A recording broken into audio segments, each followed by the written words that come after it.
guys, good evening. Welcome back to our channel. Hey beautiful people. I always hello to good afternoon, good evening. Hey. How's everyone doing tonight? I welcome you to another show. How's everyone doing? You guys can see what's happening here? Hmm. You can see what's happening on YouTube, right? Now, wow, Temiti, Emma Gbami Aladugbo. What kind of a thing is this? How can a man be so quarrelsome for goodness sake? Hmm.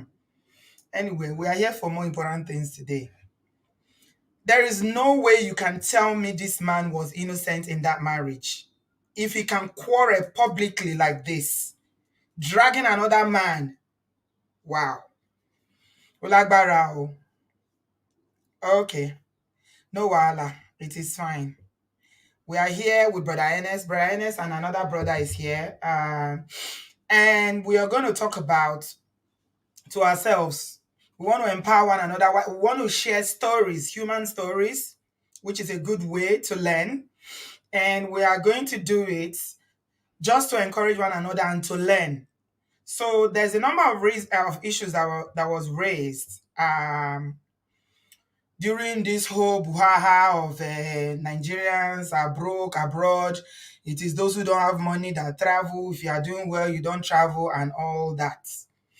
So one of the issues that I wanted to focus on, so it started out with marriage, talking about marriage, that if people have perfectly good marriages in Nigeria, once they come abroad, boom, their marriages end, which is completely BS. Okay, for those who know, they know. Okay. One of the second issue is about people who are quitting their bank manager job, they are quitting whatever prestigious jobs they have to come abroad and drive Uber. Specifically, living as a bank manager and living a big man's life, having all these perks that come with big man in Nigeria, and quitting that job to come to the abroad, especially to America, God's own country, where there's too much money to be made, and to drive Uber. So I have with me two gentlemen. Brother Ernest is in the building. You guys know Brother Ernest is our brother, is our friend, is our uncle. A man of very, very calm disposition, good reasoning, good understanding of life. And he's here to share his own experience with us. And I've got another brother here. Aren't we just happy the way we've been having a lot of brothers sharing some wisdom with us lately? Guys, give us a thumbs up. Please subscribe if you haven't done so. Subscribe if you haven't done so, and like the video before we get into it, please. Let me give you a minute to like. The Good Life Mentor. I welcome you. Welcome. Can you hear me? Yes, I can hear you loud and clear. Good Okay, evening. Good evening, Auntie B. welcome. I like that name, the Good Life Mentor. You are here to mentor us about the good life today, aren't you?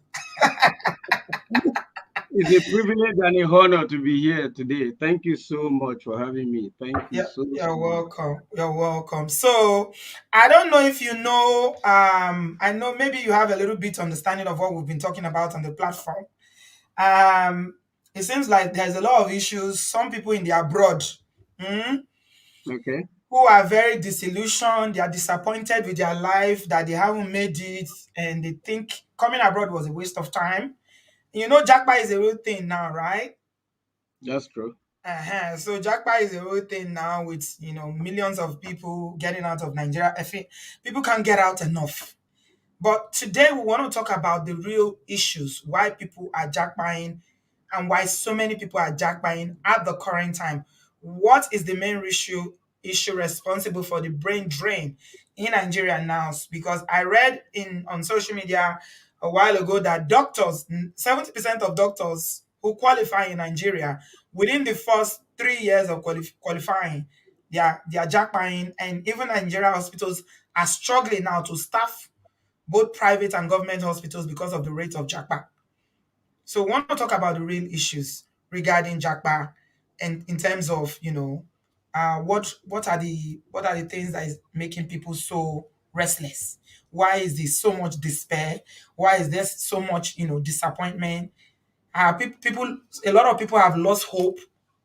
They don't believe they can make it in Nigeria, or even people who are doing well are just jackpotting right, left, and center. So, what do you have to say to that before we come to Brother Ernest? Okay, thank you so much. I think there is something that you missed, which is Kappa. There is Japa, and according to our auntie, Professor Abi Dr. Ngozi Okonjo-Iweala, she's Hmm. described what Japa is to leave and Kappa is to come back. And then you Japa again. So some of us have Japa, Kappa, and we are Japaring again. I've So never heard that before. What Kapa is to come back, yeah, I saw one of her program where she was talking about this same brain drain, this same issue we're discussing today. She right? was saying something about it, and then she talked about Jackpa, and then she talked about, oh, some people have to Kakpa again, and then yeah, it was quite interesting. But in any case, in a nutshell, I think that from my point of view, the just main reason why people leave is because of the quality of life. Hmm. You see, yes. You see, I look at it from several perspectives because I jackpot over 20 years ago, and then I cackpad and I'm planning to jackpot again. I So don't know why, but it's funny. Kapa, yeah, jackpot, kapa, jackpot. So yeah, you jackpot, you successfully jackpot over 20 years ago. You I lived in the abroad. successfully jackpot. I graduated. I had a job. The job was, I mean, it was well paid in Port Harcourt, one of the oil servicing firms. And then eventually, I didn't feel like I had anything like job security. And then I was thinking of my life, my future, my children. And then as at that time, Nigeria was still better than it is today. But I still didn't think that, okay, I had the enabling environment to bring up kids to the quality and standard that I wanted. So I decided to jackpot, you know, and then I jackpot, I did my master's, I did consultancy abroad, I worked with a part of the United Nations, did all manner of stuff. And then after so many years abroad, I decided to kakba, because I came to say, okay, it looks like the country was going to get serious. Let me come and try politics here and contribute my quota. I came in, that did not work. I discovered that the political terrain here was it was giftish and it was very bad, and it was really, really poisonous, so to speak. And then thereafter I decided to actually go back, but the federal government were at the point looking for a group of technocrats, Nigerians who had jackpot, who were ready to come back to start up one of the agencies that was going to do some reforms in the country. And then somebody who knew that I came in because I was passionate about, coming back to contribute my quota. They told me about it, and then we had a very beautiful negotiation. Came in, created this agency, has been doing absolutely well, but rather unfortunately, the Nigeria continue to happen to everything. The agency is still there, still doing very well, but of course, when you kapa and then they negotiate your pay in naira, when anything happens to the naira, then you must have to begin to think, if your head is sane or not, because you can imagine if you capad and then they gave you a value of what was more than what you were earning even in the abroad, 10 years ago. And then 10 years after, mismanaging the economy so much, the government has destroyed the naira. At the end of the day, the value of whatever you are getting is not renegotiated. So it remains what it is. So it becomes almost useless. You see, but the basic truth is that do I ever regret Japan? No. Would I bring my kids to come and stay in Nigeria right now? No. The truth is no.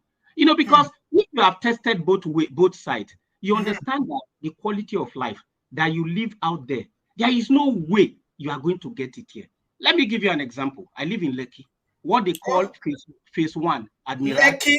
this Yes, so-called Lekki that that yes, everybody's bragging about. You have the yes. privilege to live in Almighty Lekki. Please tell Auntie us. B, Auntie Mm-hmm. B, if you have lived in a same environment like Germany, where I lived for over 15 years, and then when the school I have my kids growing up, they I still live there though, because I mean I shot to in the next 2 weeks I'm out of here, But if you have lived in a same environment like that, and then you now come back here and you see them pride themselves about this Lekki and then all of these places, you will just laugh, because you understand that poverty is a thing that affects the mind, you know For me, the most important thing is when I come out of my compound, what is the first thing that I see?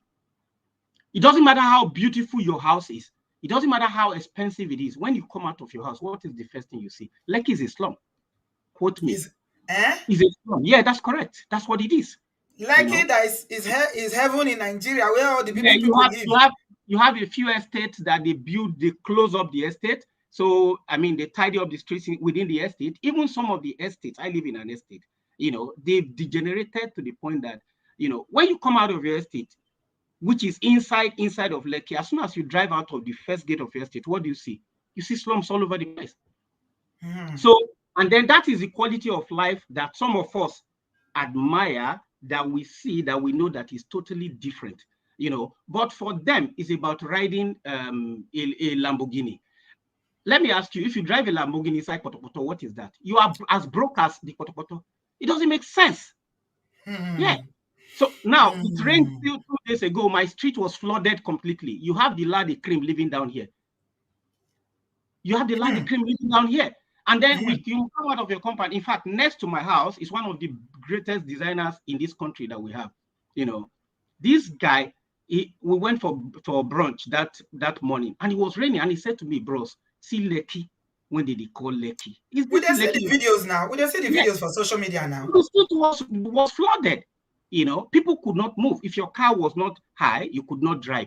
So you are flooded inside Lekki. You can't come out of your compound, and then you say this is quality. This is good life. Come on.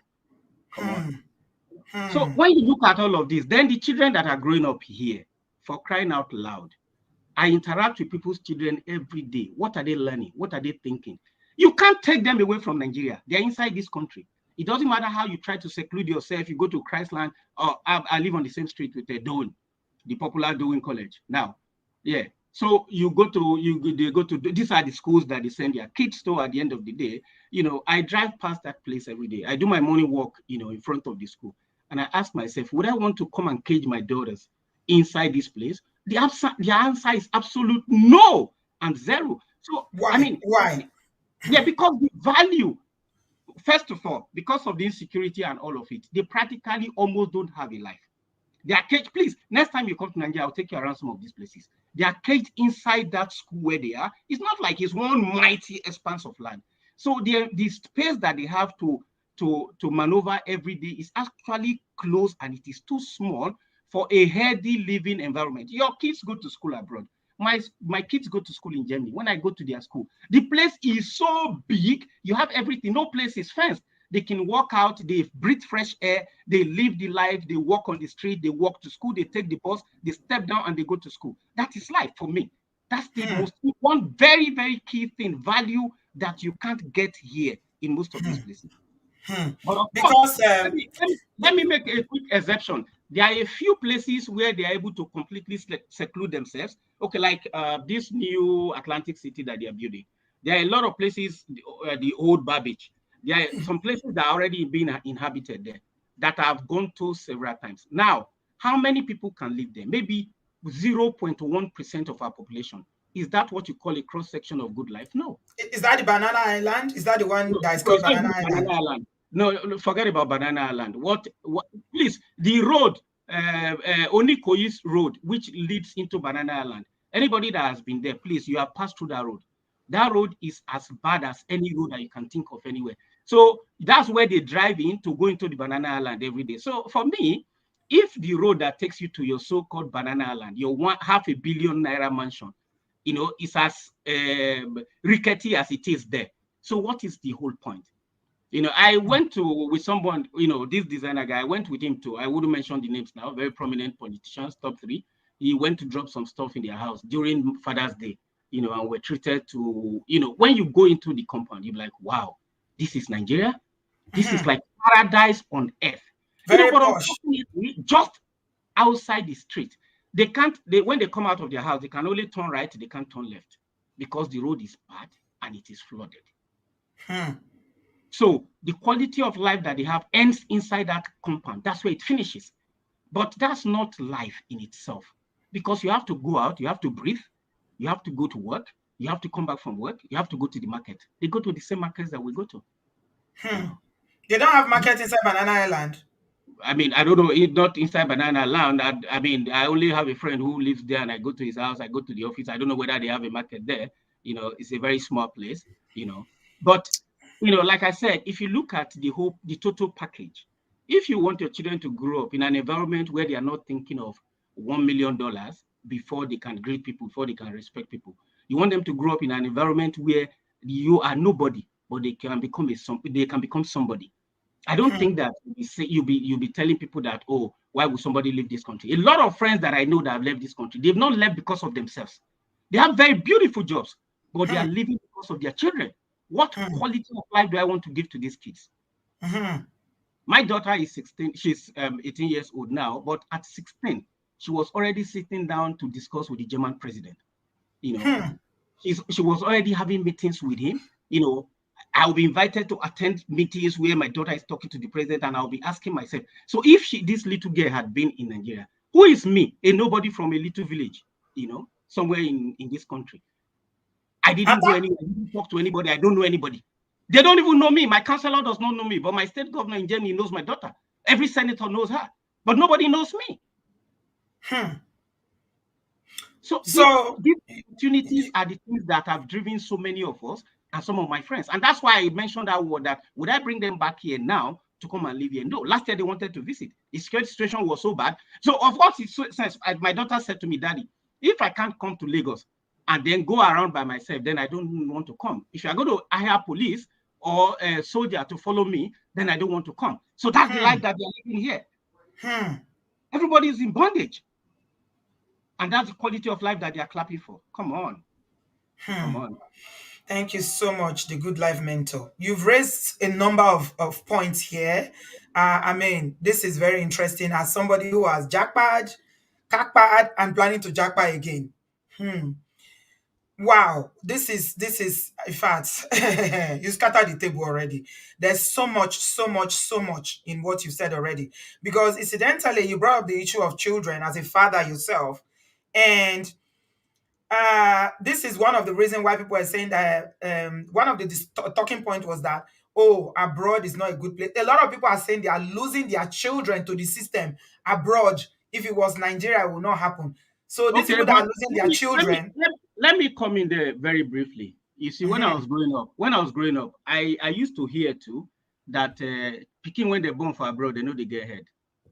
So when I started to have kids, I said to myself, the way my mama bring me up, that's why I would bring my children up. My wife, coincidentally, is a German, and then she's a professor.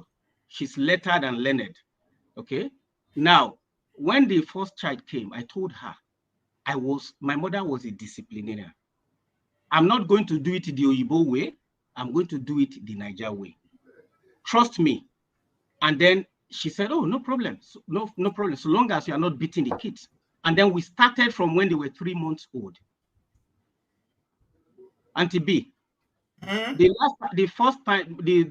the last time my kids came to this country, they came to my office. Everybody in my office was saying, wow, wow, wow. Now abroad children be this. Now abroad children be this. Abroad children get behavior, they get character. Let me tell you, they get manners. Let me even shake some tables more. They can eat everything in Nigeria. They can cook jollof rice. They can cook this. They eat akara in the morning. They eat akamu. They don't eat swallow with spoon. They eat it with hands. Please, these are children that their mother is even Oyibo. Their mother is a professor, not an Oyibo on the street. I mean, she's a learned person, works with government, highly placed. But, she agreed from beginning. In fact, this semo thing. I remember when they were very small, each time I was eating semo and ogbono soup, I'll be putting it in their mouth. So she'll be telling me I'll be using the spoon. So she'll say, why are you eating it with hands? And you are using spoon to give it to your child. Because one day the little girl was rejecting the thing. And then she said to me, she does not want it because you are using the spoon. She sees you use the hand. So use the hand and give it to her. And truly, she started to eat it. But do you know that today, those kids, you go here, say, yes, you both picking, they say they know they eat it. People's children will be eating burger, and all the whole crap and the thing, and then they grow fat, they obese. Look, my children would not wake up in the morning and not tell you good morning. when they meet every elderly person, they will either call you auntie or they'll call you Mrs. So, so, so, so, because they know that you are African and this is what obtains here. Hmm. They know that if they are talking to their German people, you can call them by their names, but sometimes they will be asking me who raised these kids. I say, I don't know, ask your German people. When your child asks you who raised these kids. So many of our children, I know so many people, so many black people too, who their children sometimes are wayward. But let me tell you, the bulk of the responsibility lies It's on on the the parents. parents. It's on They the mix it parents. from the beginning. If you are behaving like Oyibo, so why won't your children behave like an Oyibo? Hmm. I tell people, if your children don't see you, okay, let me tell you, for instance, I was quarreling the other day that my mom, when you buy her food stuff, she'll be sharing it for everybody in the village. And my daughter said, Daddy, don't worry. Very soon, I think I will have to be buying her food stuff to share for the people in the village. It's a beautiful thing. Why are you complaining about it? Hmm. So she That's the understands. mentality. You She understands understand? that communal living already. Hmm. Exactly. One time she said to me, she said that, I have a lot of money because she's in the university now. So she got a federal scholarship and government pays her a lot of money. So she said that, that I have more money than your salary in Nigeria now. So she needs money. I'm telling you You this. collect. You She said, collect. if you need money, just tell me, I'll be giving you 100 euro, because she gets, over 1,000 thereabout euro from the government, for doing well in her high school grade.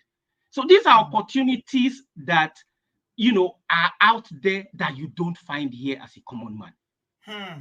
You don't need to know anybody. But the truth is that if your children are wayward, you have a role to play in it. Come on. Hmm. Come on. Opportunities for the common man. Yes. Wow. Thank you Yes. so much. This is you are really talking about the issues. If you live in the abroad and your children, for any reason, God forbid, didn't turn out well, don't blame America for taking your children. Don't blame Germany government for taking your children. Look inwards. What have I done? How have I raised my children? How have I contributed to why these children may have been taken by the system? Because sometimes, I know when people start talking like this, here, even here in the UK, you start saying them, social services are always taking African children. They are taking, I say, come on now, guys. I'm a social worker. Nobody goes and just snaps somebody's child because they want children. You guys don't tell the whole truth. What happened? There's a deeper story behind why your children may have been taken into care. So thank you so much for that. Let me bring in Brother Ernest now, so that he can give us his own. Incidentally, he's from an oil background like yourself too. Welcome, Brother Ernest. I appreciate you for joining us this evening, sir. Thank you, Auntie B. So, Brother Ernest, Japa, not too long ago, before I even allow Brother Ernest to talk, his books. When he was here the other day to talk to us, we did talk about his books. He's just recently written 2 books. If you haven't got yours yet, please go to Amazon now and quickly grab a copy. These books are going to bless you tremendously. I'm not just saying it because it's here. I've got them here, the books. The first one is The Audacious Faith. He talked about it, how he applied his faith, in his work, even in secular work, not just Christian work. You need this book. It's only about 100 pages. You can read it under 2 hours. Please go to Amazon and order your copy. You need to read this book. Brother Ernest took an oil company to court in Nigeria and he won against them. They ruled in his favor. A gigantic oil company. It takes a lot of faith. And he shared that story with us in the last time he was here. So make sure you get this book if you are just meeting Brian Ernest for the first time. The second book that Brian Ernest recently wrote is called, let me quickly share it with you again. It's called The Audacious Faith. Yes. No, that's the one I just shared. I'm sharing the potent. The other one is The potent for, sponsorship. potent force of sponsorship. Yeah, it's a mouthful. Sometimes I struggle to remember the name. This is the second book. It was not available the last time that Brian Henness was here. I mean, anybody that has listened to Brian Henness, you will know that he's blessed. He's a man that has wisdom. This one, he talks about how we need to explore sponsorship to develop ourselves and to grow. The power of sponsorship is also about 100 pages. It's on Amazon Prime now. Please get this book. I know people always yab us that we don't read. I want to believe that Obodo Farm are people who read. We are not like those Africans who don't read. We are not like those black people who don't read. Please get this book. It's going to bless you. Thank you so much, everyone who's gotten a copy already. Both books are now available on Amazon. Get yours on Amazon.com or Amazon.co.uk. It's you can deliver it for home delivery. Thank you so much. Brian is welcome, sir. Thank you, Auntie B. My appreciation to every member of Obodo Farm who has tuned in. Just listening to my panelist, if I may use that word today, the good life mentor. He's really struck the chord, and I'm going to make my opening statement using a classical life experience. Yes, sir. And I'm going to use General Olusegun Obasanjo. He happens to be one of the very highly respected leaders of this great nation, Nigeria. He came in at a time Nigeria was closing up, and he opened up the space in the early 2001, 2002, 2003.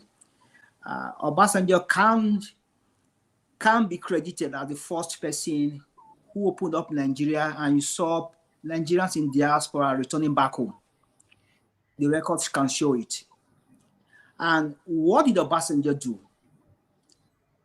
In the early 2001, 2002, I was a young man, just got out of college, my late 20s, early 30s, just picked up a job. Auntie B, as a young man in my late 20s, just hitting my early 30s, when General Obasanjo opened up the system, I was able to walk into a bank and I bought a brand new car so that we can begin to put Nigeria in the context of today, why people are living. Kia Motors were just coming into Nigeria, and I walked into a bank and I part financed that car, and I bought a brand new car in 2000 and 2003. In that same early 30s, at 32, I bought my first home in Abuja. Now, 20 years plus down the line, how many young men of my age today, I want reactions from the audience, those listening to us today.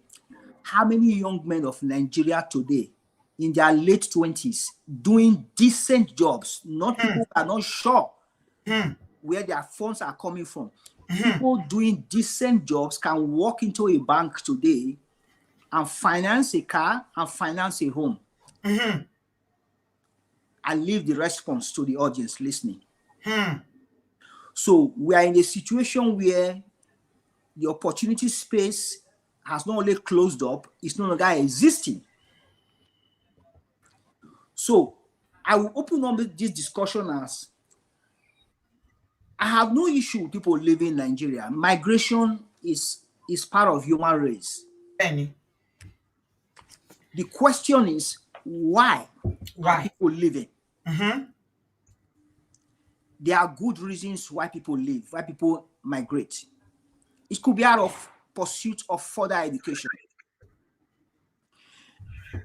People could leave to go and acquire more skills.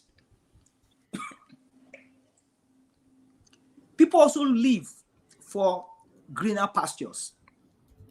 Those are positive reasons people leave. But when people are driven to live out of fear, out of shrinking or no existing opportunities, when people are living out of social systems no longer existing, when people are living because the justice system cannot deliver justice to them, when people are living because collapse of the value system is high, when people are driven by fear and they are living, then we all need to look at ourselves as Nigerians and tell ourselves the truth. So the issue is not living, the issue is why are people living? What is this living? Because ultimately, when people live for the right reasons, chances are that people are going to come back. And no one can sell Nigeria more than Nigerians. So any right-thinking government, any right-thinking people must begin to ask, why are people living? Trying to wish it away, like I said the last time, quality people are living. It's not all frustrated people who are living. People are living out of fear. Some people are living, even having good life in the Nigeria context, like my brother said. What it is for you to live in an ecosystem where the system becomes very oppressive. We live in a society where we think when the roads are not good, instead of calling out the authorities to fix the road, we think if we buy a 4x4, I can be able to navigate the road better than my neighbor. That is the system we are raising.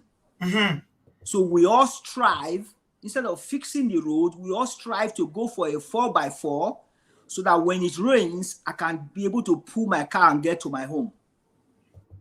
But the truth is, like my brother said, it's going to get to a point where your 4x4 may no longer take you home, may need to buy a truck. So it's in our collective interest to begin to address issues and look ourselves in the eye, whether at home or in diaspora, that we are first Nigerians, even if we carry a second passport anywhere. Of course, of course. So no one loves Nigeria better than those who are home or those who are abroad. We all collectively love this nation. But we need to tell ourselves the truth as, why are people living?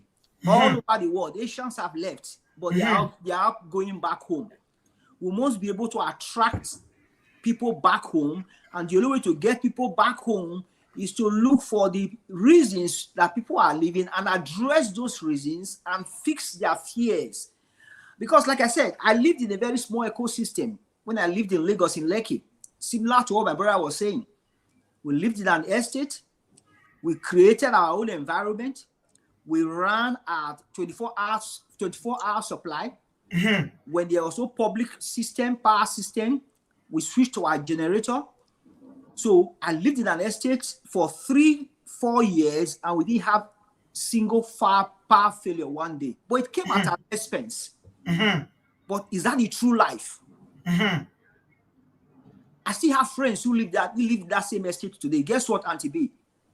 The cost of maintaining that life we try to create for ourselves as our own local government, the cost has gone up more than 300%.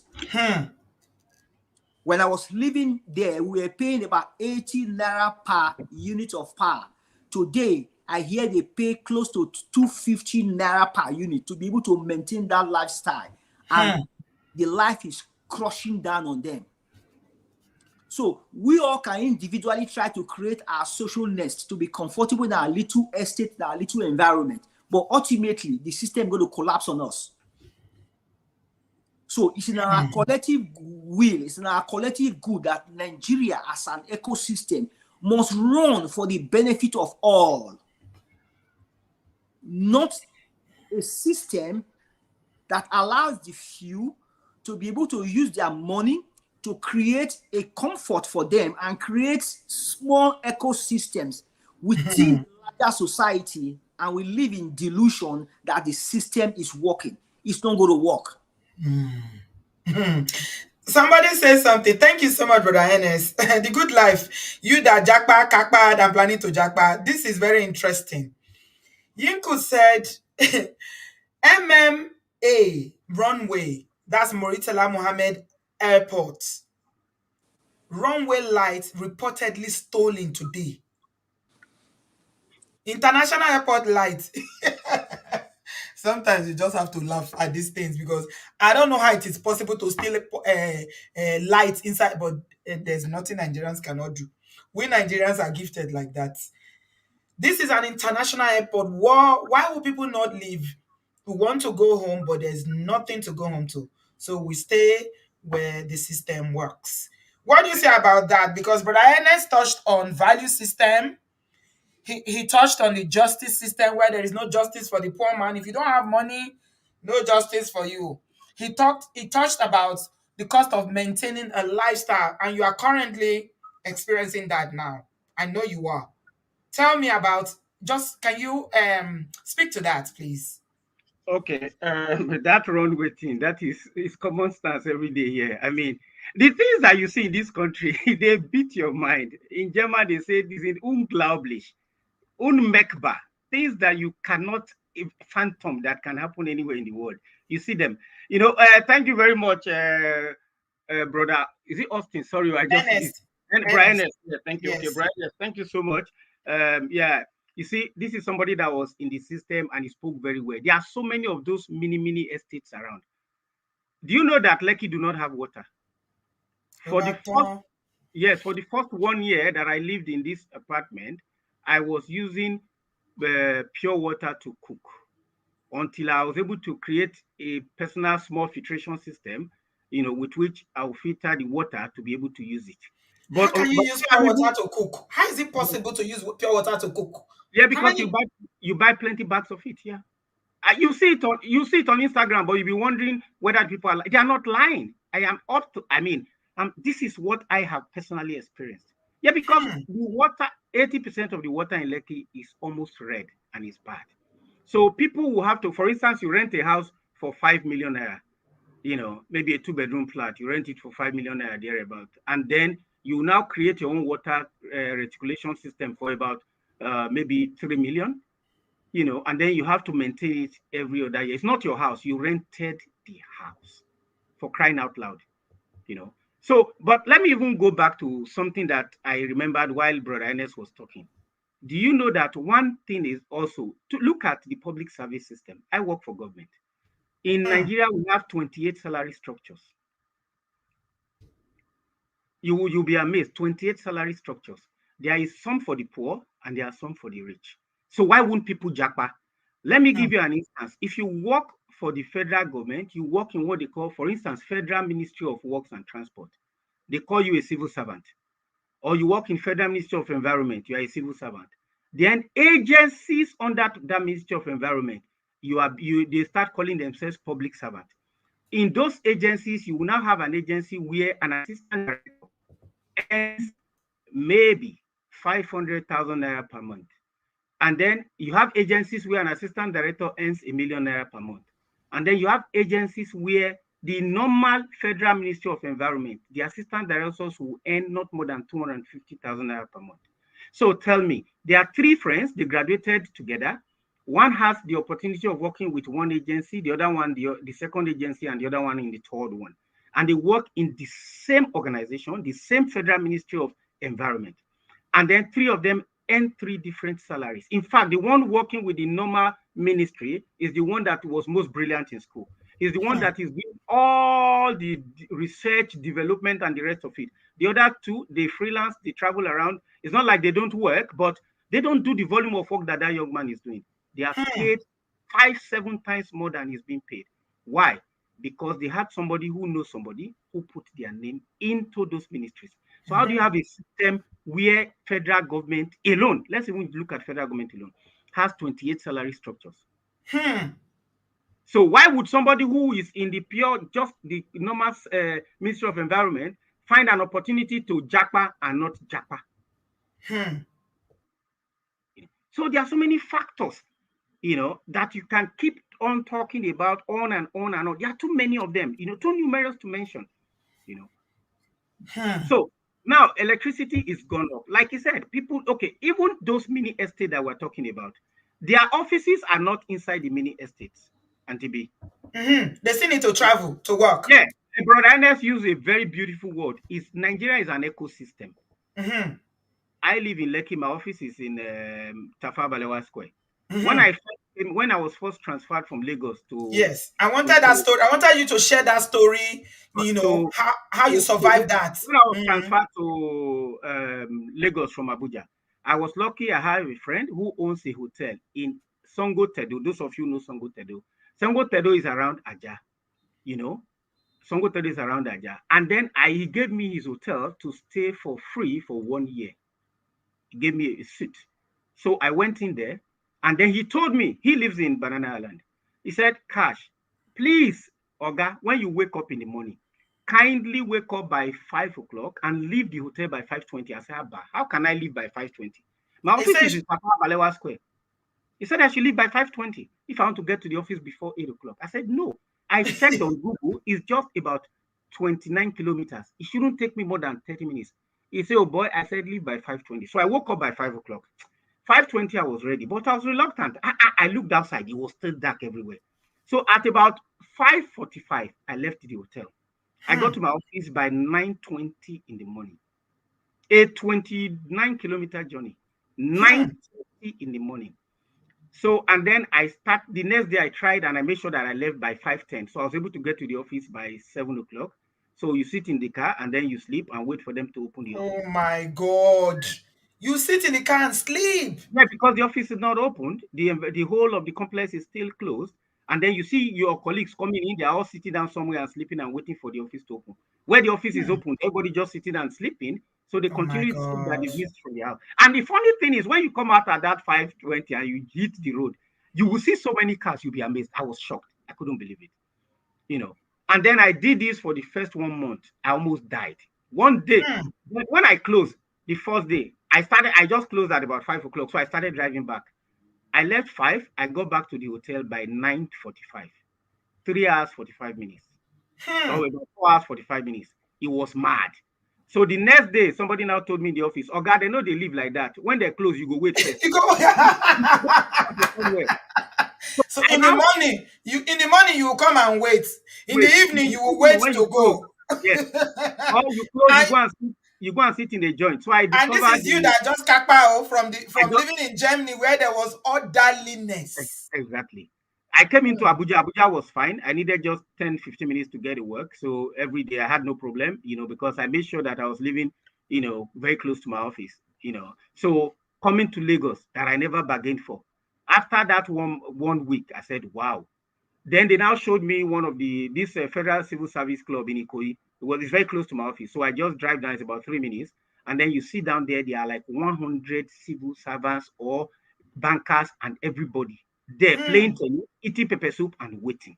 Then at about 9:30, you start seeing them checking Google Map and say, if I say my own road don't free small. If I say my own road don't free small. The moment anybody observes that the journey, Google is saying that the journey to their house is about 1 hour, 1.5 hours. You see them take off. They jump into their cars and then they say good night. This was what I did for 3 months. I had to rush to go and rent a house in Lekki. So now my office is about 7 kilometers, less than 7 kilometers from my house. It takes me 16 minutes, 18 minutes to get to the office. But apart from that, any day there is traffic, I will still spend 45 minutes to come to this place. For But only how many? Yes. for only how many kilometers? Yeah, less than 7 kilometers. You will still spend 45 minutes on the road. Sometimes more than that. And to be Incident, more than that before. Incidentally, he just raised the point. Somebody, Rebecca Hills, you're always you think it's always like you always preempt what I'm about to say. Because one of the things that was raised is that there's no family life in the abroad. All these people that maybe they jackpot without papers or whatever their experiences, I don't know, because we have different experiences anyway. They keep saying there's no family time abroad. You go to work, your wife go to work, you don't see each other. I know there are issues abroad. Nobody is ignorant of that. We've lived here. You were in Germany. Everything is not rosy, but let's focus on the facts. So imagine if your family was in Nigeria. No.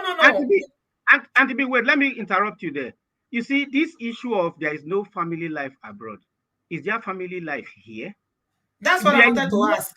Apart from the few, like my brother Ernest, that were living in estates, or right now that I live close to my house, there is no people. I mean, 90% of people that live in Lagos, they wake up, by the time they wake up, their kids are still sleeping. By the time they come back, their kids are sleeping already. Sometimes for 1 week, my colleagues don't see their friends. Do you know that in my office right now, where I'm the regional head, what I do is that by 4 p.m., from 3:30 to 4 p.m., I start telling my staff, those ones living very far, to start going. Then by 4 o'clock, I ask the last person to go. I sit alone in the office because our closing time is 5 o'clock. Because they keep telling me when I'm home that we got home 10 o'clock, we got home 11 o'clock. So I realized that if they leave by 4, sometimes by 3:30, they're able to get home at least by 9 o'clock. So I take the responsibility every day. I stay in the office alone. So that if there are Hmm. few people that are coming in, I can attend to them because my house is not far. It's a sacrifice that I do for them every day now. And you only do that sacrifice because you jackpot before. A Yes. typical or guy in Nigeria will never do that. No, no, no, not at They all. will Not at all. make their subordinates stay while they will go and be enjoying themselves. Yes, that's correct. You know, Not at all. Nigerians, the ogas like to oppress everybody. Terrible mentality. Yeah, but let me come back to what I was trying to say. You said some people walk around the clock. Let me tell you the truth. We don't need too much to live. If you work Hmm. in the abroad, I was living in Germany. I worked for the United Nations Center for Sustainable Consumption and Production in Wuppertal, Germany. I worked in Berlin. I worked for Fortune 500 companies. For crying out loud, I didn't go to do extra work because I don't want to build houses everywhere that nobody will stay. Hmm. If you are struggling to build houses in Nigeria that nobody will stay, you see, it's okay to prepare for your retirement, to prepare for your future. But like one of my auntie would tell us, if you go and build a house in Nigeria, most times you are wasting your time. She has 3 houses in Canada. She says to me every day, any day I'm going to Nigeria, one of those houses will buy a house anywhere in Lagos. I will plant the house Absolutely. and move in the next day. Absolutely. So people struggling to walk around the clock and abandoning their kids because they want to make money to impress other people, they should stop blaming it on the system. Hmm. I have a brother who is a teacher in Canada. He has, let me just give you guys an example of two people. Both of them jackpot together. They were working, in Nigeria as teachers. They're in Canada. They teach with the Ontario Teachers College. That's where These, Brother Ernest, that's his borough. I oh, mean, okay. So yeah, he's in that these area. guys, they teach in school. They come back home. The other guy goes to do Uber, boat, and everything. But my brother does not go to do anything. He takes his kid to different, he takes them to football, to different Clubs. activities, rather Clubs. than go to Hmm. work. Yeah. Wow. Wow. Look at James. Brother Ernest, are you there? Let me come back to you. The good life mentor. Oh, I'm feeling you. Extra I'm work really feeling you, because bruh. Hmm. he Go said, "This is ahead. my new house." So his friend showed him and said, "This is my new house in Benin." And then he looked at it. He said, Monsieur, this one not be household. He said, "Yes, this one am I picking new admission for Toronto." Incidentally, they both have kids. My brother has 3 daughters. The first one is a nurse. She was tops in school. She's got jobs all over the place. She's doing very well. The second one just got into school, and the second one and this guy has the same daughter, a daughter of the same age. They started school together in Toronto, but because this man is working at night and in the middle and in the afternoon, the boy is selling cocaine in whatever heroin on the street, and the daughter is running around, could not get enough grades to enter into college. My brother's daughter is in the university now. So he was showing the guy. He said, "Look, this is my own new house that I'm building. In the next 4 years, Wow. she will complete with a certificate, and then she will start her life." So The his guy has children not are recovered. his The children, your guy has, brother's children are his yes, investments. the guy has not recovered from that shock till date. He is building a house close to the governor's house in Edo State that is for 70 something million naira that he will not live in. And he's living in a government quarters in Canada, claiming that he does not have enough money to live. So when people live this kind of lives, what do you expect from their children? What are you Hmm. going to produce? Iron sharpened iron.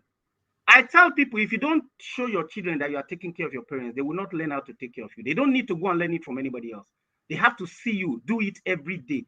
They know Hmm. that it is a culture. On birthdays, occasions, the way you talk to your mom, the way you talk about them, how you care for them, your children will be asking themselves, "Is this how we're going to care for you?" If they see Hmm. you do, they will automatically know that it is something that they need to do. Wow. Wow. That's so powerful. Wow. This is basically living by example and observation that your children will observe how you are teaching. You are teaching them by they are just learning by observation what you are doing. Auntie Wow. B, living the good life is not about having so much money. It's about understanding your priorities. I'm not going to do extra work for anybody. Yes, I'm working towards, I do one or two other things, but I do them at a pace that is heady and is psychologically sound.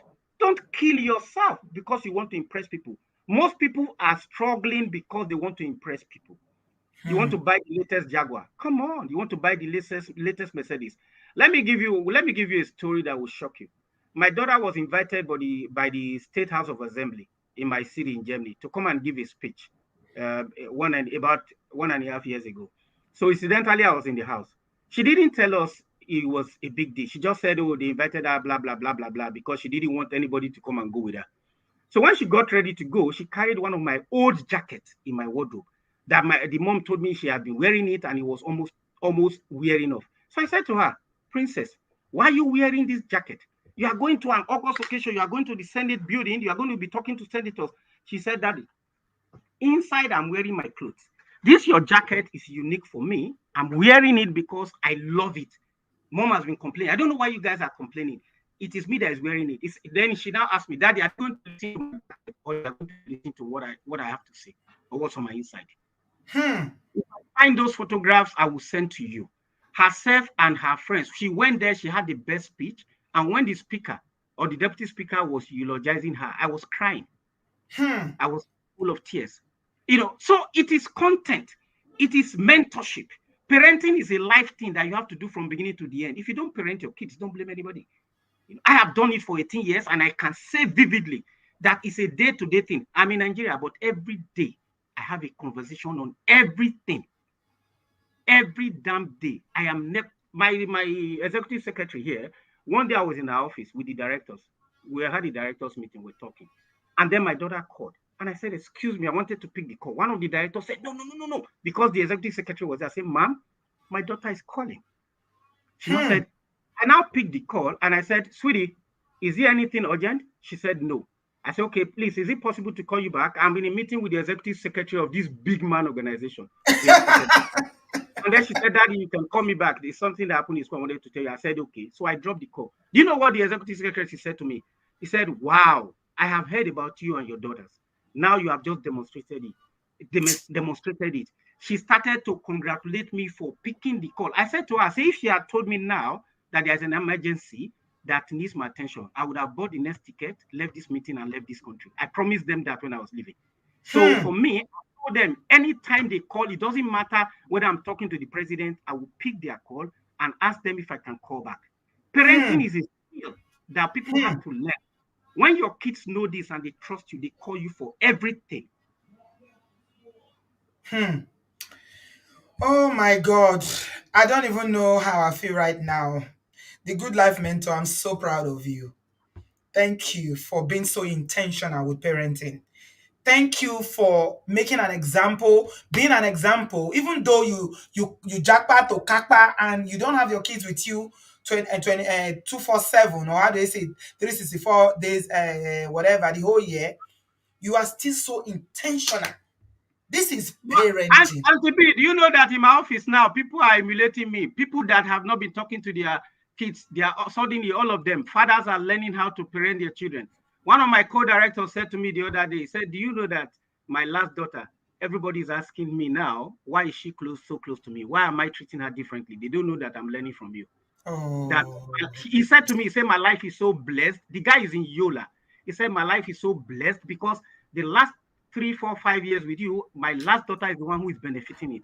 He said, because anytime we're talking, the next thing you say, oh, my princess, oh, the princess, oh, the princess. So I started Everybody asking knows the princess. What happened to my own children? Yeah. I didn't have a relationship with them. Now I have a relationship with the last one because I have learned something that is key. Yeah, because unfortunately, the way most people do parenting back home in Africa is that once I pay school fees, you have food to eat. You are okay. What do you need for? What do you need me for? Emotional availability, emotional support, spending time together, bonding. Forget about it. Are you hungry? What are you looking for? Don't you have food? I pay school fees. I pay house rent. Thank you. Thank you so much. I am so proud. Brother Ernest, I'm back to you again. Okay, I'll be here. Yes, we are still talking about brain drain and the real issues. And I know you don't want to go into too much details, but you were successful in Nigeria by the grace of God. I know you are a very modest person. You are not the kind of person that will come here and be bragging and say, I bought this wristwatch, I bought this, I have a helicopter pad and all that. But you were doing very well in Nigeria and you decided to move with your family to Canada. And you said in our last show that, it's not just people who are looking for better opportunities or people who are not making it in Nigeria. Some of the best are leaving Nigeria. Can you share a little bit about your own personal experience and the choice to leave? And you did say something to us in that last show. You said, at my age, my priorities are different. I'm not, well, I chase money in my 30s, my 40s. I'm in my 50s now. So my priorities, I want peace. I want good quality of life. Please tell us about your own personal journey and how it was navigating. And I know a number of people who also, they're doing well in Nigeria, in that your nice estate where you have all the facilities, and decided for whatever reason to move. Yep. Thanks, Auntie B. Like you said, I'm going to touch it succinctly, and I will encourage everyone, please, if you are listening to me, you need to pick The Audacious Faith. If you read that book and you are not inspired, send Auntie B an email. I will return back your money. If you read that book. It's a vivid experience of a movie. In fact, a couple of movie producers have approached me. They said it's a story they want to produce a movie out of. It's a vivid experience of 3 years and 9 months. If you pick up The Audacious Faith and you stop reading it after picking it up, send Auntie B an email. Trust me, when you pick up that book, you won't drop it. You will take it into the restroom. You will take it into the kitchen until you get to the last page. Yes, it's true. It's true. This is the book. Yeah. I have mine. So, what am I saying? I'm going to give a classical example, Auntie B, just to buttress what my learned brother said. We lived in Abuja for the first part of my career. Abuja was a city just coming up, like every Nigerian we know. Traffic, seamless, everything seems to be working. Where I lived in Abuja, we had public water running. I don't know if it's still running today. We did not have borehole in where I lived in Abuja, in my estate. We had public water running from Lower Usman Dam in Abuja. It was a model city working perfectly. Then I got moved to Lagos, our corporate HQ. Got a home in Lekki, lived on Chevron Drive. For those who know Lekki very well, from Chevron Drive to my office on a normal day on the Lekki Expressway should not take more than 15 minutes drive. Auntie B, this was the first shocker we got. Because we had our children in Abuja. I got married in Abuja. Our second child, my son, had finished his middle school, which is what they call the JSS in Nigeria. He just got into SS1 in Lagos when we moved. Now, we got him the school bus to come and pick him from home. The first day the school bus arrived in our home, Auntie B, when the security man rang our bell and the bus came to pick my son, Auntie B, guess the time? It was 6 a.m. It was 4:35 a.m. 4 a.m. Yes, to pick my son to school, 4:35 a.m. We were all still sleeping. So my wife got up, came down, and said, "There's something wrong." He came to come and speak to the bus driver, to ask the bus driver, what's the issue? Why are you here? Why are you here? Auntie B, guess what happened? When my wife got down to try and speak to the bus driver, guess what? There were children already inside the bus. Hey, Chineke. So which means for them to get to my home at 4:35 a.m., those children could have been picked maybe about 4 a.m. or before 4 a.m. So my wife, she couldn't utter a word. She just came back upstairs and said, this is what she saw. We had to hurriedly get my son to get ready to join the school bus. That is the life in the city called Lagos. Hmm. We had situations where, just to buttress what my brother was saying, where for me to get to work at 7:15, 7:20 a.m. Auntie B, I must get out of my home before 5:25 a.m. for a ride that should not be more than 15, 20 minutes.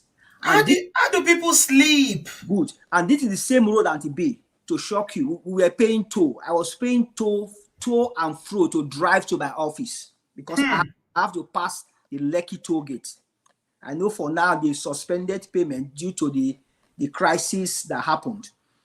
So, well, in this part of the world, when you are paying toll, there is value in what you are paying toll for. Of course, you know what you are paying for. Yeah, you want to go to the fast lane. So, this is back to what we need to start telling ourselves as new generation Nigerians. What we see in Nigeria is an oppressive system where we all gravitate to where we think things are happening. So for me to be able to work in VI, I need to move to Lekki. So we create small ecosystem of comfort, which is not lasting. We saw a city walking like Abuja. Today, the city is not working the way it was when I lived there because we are all gravitating there. Instead of today, we should have created 6 Abuja cities across the 6 geopolitical zones so that we can open up the space. In this part of the world, you can live anywhere and drive to work. Every social services, your mail will come to your house. You will have the constant power. You have everything. So you can live in Ikorodu and live a good life as a man that lives on VI. So you don't have pressure to move to island. To island. So we all must begin to look at our value system and stop living this life of illusion where we think that the more money we have, the more we are going to get comfortable. It's an illusion. And these were the forces which, when you pick up the audacious faith, that led to my living. I went through a crisis, political, what I would call politics, high-wired politics happening in an organization I put my life into. And the only reason why it happened was because I was working in Nigeria. If I was working in that same organization outside, because it's a multinational, chances are that what it did to me, it won't happen. Yes, because there are regulations, there are standards. Yes, but because the system, I ran to a regulator who happens to be an umpire in the industry. Saw my case. They gave me all the assurance that this case was great. They had no reason to do what they were doing.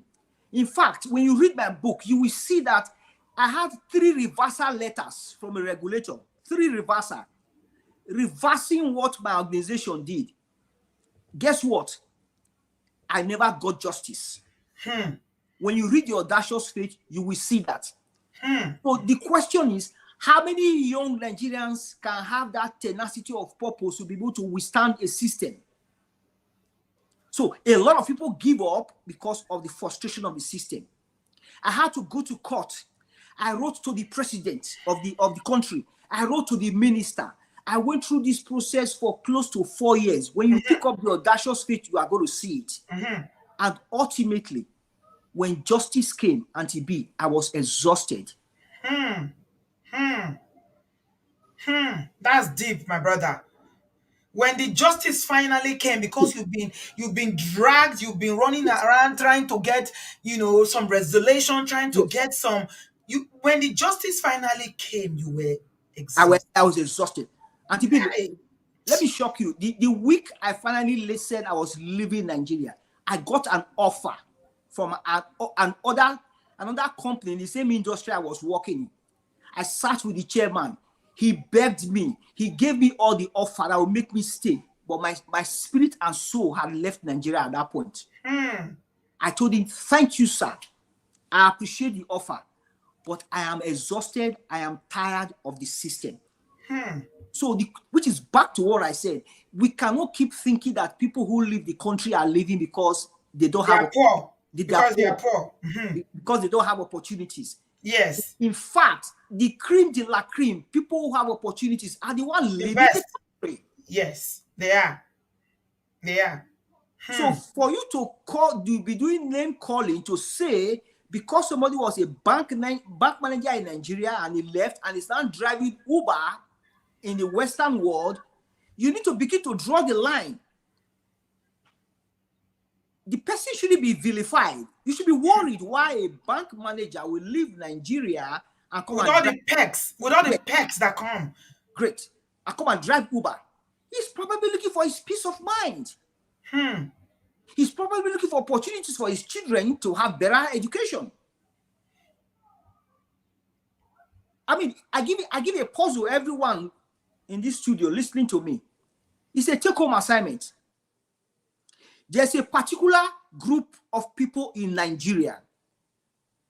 When they come to the Western world to study, a huge percentage of them, I can't be precise with my numbers, close to 90-95% of that group, they return to Nigeria. Go and do the study. Why are they returning? There are opportunities waiting for them. NMPC. But when a group of us leave that country, why don't we go back? Why are those people going back? These are truths we need to tell ourselves. When the opportunities are there, when the environment is right, people may leave, but they will certainly go back. So we do not need to vilify those who are leaving, do name calling. We should ask ourselves, why are people leaving? Address the fundamental issues. One of the things that caught my attention during the last election was listening to Badebo, that young guy, speaking. I was intrigued by him, trying to bring data, trying to bring science to governance. He brought tenacity. He brought flavor. He showed graphs how he was going to open up Lagos, how he felt Lagos was need to be decongested, how he wanted to build a city like London where there can be flow of traffic, where you can live anywhere and be able to, maximize yourself. That is kind of country we need to start building, where people can begin to express themselves and we can begin to build a bigger ecosystem, not small pocket of ecosystem where we think we are comfortable. And to be, let me shock you, the estate I lived in, I was the chairman of the estate. It was an estate of 19 families. And I was the chairman of that estate until I relocated. And to be, I ran an executive of brilliant minds. We ran that estate efficiently. And to be, if I wanted to contest for a local government election in that estate, I would have won. Why? We delivered value. We served everybody. We didn't take a dime. None of us in the ESCO had power to sign any money. We just delivered value. We ran an estate. We produced our water. We produced our power. For 3 years and 7 months, I lived in that estate and we didn't have power downtime for 20 minutes. That was efficiency at play. That is what Barack Obama calls running small communities before he can run big communities. We must begin to see leaders who have things to show that they have run a system that works and they can extrapolate that to the bigger system. The idea of mediocrity must end in a new Nigeria we are looking for. We must run a system where things work and we all can benefit because the bigger system is working. This oppressive system we are running in Nigeria, where we think we can use money to create comfort. You want to travel, you can get Mopo 20. That is being, demystified now because we are seeing Mopos being attacked. You know, I grew up in my early 20s where I could drive. I used to drive from Benin to Lagos 2 hours, 20 minutes, non-stop. I grew up with my uncle. His kids were schooling in Benin. During the holidays, I started driving at 15. I pick up the car. I go to Benin to pick them up. Same day. 2 hours, 20 minutes. If I just say, there, I did it 2 hours. We're not talking of medieval times. We're talking of Nigeria of less than 20 years. We stop somewhere in Ofosu, have starch, have fun. Those lives are gone. That's an economy that has gone. In this part of the world, we drive. I drive 11 hours in this country, at night, at day. That's economy. In Nigeria today, I live in Lekki. I want to go and see my mom in Benin. I drive 2 hours, 20 minutes from Lekki to go and catch a 20 minutes flight from Ikeja to Lagos, when I can drive from my home in Lekki and I'm in Benin in 3 hours. But I can't go. Why? Insecurity, fear of kidnappers. I would rather drive 2 hours, 20 minutes to go and do a 20 minutes flight. Immediately the aircraft gets up, the pilot tells us he's coming down. These are hard facts. Is that in Nigeria we want to build? So we must stop vilifying people at home, abroad. We must tell ourselves the truth. The truth may hurt, but we must tell ourselves the truth that Nigeria must grow. Let me round up this part, Auntie B. We talk of real estate. It's a take-home for everybody listening to me in this program. How many of us have homes fully paid for in Lekki? Let's say it's worth 100 million. How many of us can walk into any bank in Nigeria and cash out of that asset? Even 25%. You walk into the bank, I've paid for this home 100%. I walk out, you give me 25%, I invest in a business. No, it's not existing. So this so-called investment we are doing is a mirage. People tell you, I have 200 million naira house worth in Banana Island. In the day of crisis, you can't cash out on that asset. Or in this part of the world, you have a home with less than 30% equity. You can go back to the same bank and draw out 15% equity and invest in business. That is where systems work. Let's stop living in delusion because we settle for crumbs. We must tell ourselves the truth. I rest my case for now, Auntie B.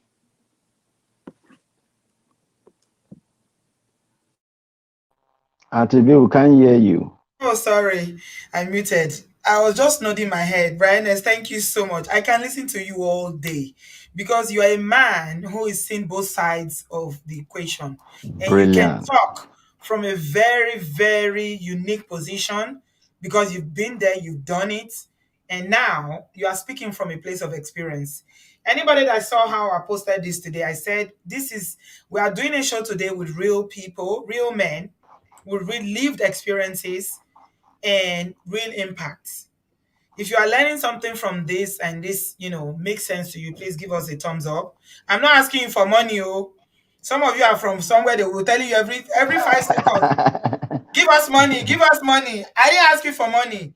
Please just give us a thumbs up, like and subscribe, share. It's just about real people. Let me appreciate Brother Ernest so that I can leave. As you can see, I'm presently in my office. Okay. I came in today to work in my office. And while I was working here, I know that I can't miss this show. Normally I don't do videos from the office. You know that already. Yes. So for those who have known me in Obodo for years, this is the first time that you'll be seeing me making a video from my office. But everything works together for good. So because today we are talking about real men, and anybody that lives in the United States knows that for you to work for a 50 and you have a private office like this is not just an office with guest desk and everything. You must have attained some certain level of position. So with that being said, I do not for any reason measure myself with someone who does not know their left from their right. For me, BO, to say that I respect Brother Ernest is because I have looked at his profile critically, and I have seen that he is one of those who have paid the right due, and he paid the dues and he paid it sincerely. So, Brother Ernest, I want to appreciate you as well as many others out there who shared the same story with you, or that who were performing in Nigeria and took advantage of also developed world where success is measured not by connection, where success is measured by integrity, true integrity. We don't look for somebody here before you have your grade. We don't look for somebody here before you achieve anything. So I know you've talked about everything, and I don't want to talk about anything in Nigeria because that topic have been well exhausted by my brother Ernest. And to my greatest surprise, not until Auntie B posted a picture of Ernest on the background of this show, I never even knew that Ernest is a son of the soil. He is a true Edolite. And He's an in Edo man. fact, that also He's increased an my Edo man. tentacles. We are Yes, very proud of him. We're I very, didn't very know proud. before. But yes, Yes. yeah, I was proud of him even before knowing that he's an Edoma, but I'm just saying that Yeah. also improved my tentacles, So keep the good work, bros. I definitely will speak with you, and we will always rub mind, invite you here. We are grateful that you are just one out of a million who came out here to share their own true story, true experience, so that all those who recently went through the stupid and nonsense comment made by people online against true and hardworking Nigerians in diaspora would now learn and see that Nigerians are doing well for themselves overseas and Doing not very well. because they are Doing not able to very stay well. back home. So thank you, Auntie B. Much said. Please ignore any other topic for today. Yes. We Yes. are Don't watching the worry. situation very closely. That is all I can tell you guys. We will Thank you, definitely, Bravio. trust me, we'll definitely react. Thank you. Thank you, Bravio. Good luck. Thank you so much for joining us from work. I appreciate you, bro. Thank you. Thank you. Unfortunately, oh my God, let's not go there. Thank you, Bravio. I don't want to go there today. I don't want to be dragged there. I want to focus because I've got real men, real lived experiences, real impact. This is oh my God. Now let me tell you, I want to brag. I don't brag about myself. No, no, no, no, no, because that would be pride. But I brag with my brothers. I brag with my sister. Now I'm gonna brag with Brother Ernest. Thank you, Vets. Thank you, thank you. Thank you for that super chat. If you want to give me super chat, because you people like to go to where they will they will curse your papa, curse your mama. When I go still give money, it's fine. Thank you, Yvette. Now let me tell you, there are so many Nigerians across the world doing fantastic things, amazing things. But Ernest is one of them. And there are so many. In the US, it's uncountable. We know now. In the UK, how many Nigerians are in the Houses of Parliament? Ordinary Nigerians that are in Nigeria. You need to know somebody who is a godfather, who is a this before. They just join parties, won elections. Do the research yourself. You don't need to know anybody. You don't need to have a godfather. You don't need to kiss anybody's anything behind. Just do the work. If you live in a diaspora and you are failing for whatever reason you are failing, check your circle. I keep saying it. So Brian S. went back to school when he got to the US. And he broke. This is Brian as I only got to the US about 3 years ago. He broke, not US, Canada. I beg your pardon. He went to Canada about 3 years ago. After all that buhaha in Nigeria, I told you about the experience. Buy the book, Audacious Faith, so that you will know his story. And maybe you can learn one or two things about how, a man of faith like Brother Ernest was able to excel. He excelled in Nigeria and is excelling in Canada today. Brother Ernest broke a record, an academic record in Canada, 30 years record. I'm showing you the article. It says, meet the Nigerian who broke a 30-year-old academic record in Canada. Brother Ernest Omojo, a Nigerian who migrated to Canada. He won the overall best student at this college called Hessing College, Ottawa. 30 years record. That means Nah, beans, easy. If easy, run am. He run am. Look at the award. This is the award he got. Hensley College. 30 years he broke the record. So if you come to the abroad and for whatever reason you're feeling like, oh, I'm not making it, whatever, and all these people that are always gravitating towards sharing misery and passing misery, check yourself. Except you didn't migrate legally, because that's another conversation. But you have your document, your pali, or your right to work. You are here legally. The opportunities in the abroad, eh? Come on now. Come on. What are we going to say? So, I mean, please buy that book if you want to learn more about Brian S. The Audacious Faith and the Potent Force of Sponsorship. They are on Amazon Prime. We'll talk about it in a minute again. Congratulations to you, Brian S. You did us very proud. 30 years. And Vic, quick, let me just share one of the testimonies about this. Yes, And sir. when this story came out in the media, guess one of the calls I got? I got a call from one of the agencies in Nigeria. I won't mention the name. This was one of the agencies I ran to when I was being persecuted. Hey, they called you. Yes, the head of that agency called me up and he said, I just read something about a Nigerian won an award in Canada. And the name looks familiar. Is that it looks like your name? Yes. I said, sir, it is me. He said, we have lost you to Canada. I said, no. I said, I beg your pardon, sir. You guys sent me away. I said, I never wanted to leave that country. He said, I don't know, Ernest, I'm sorry. I said, sir, I just replied you.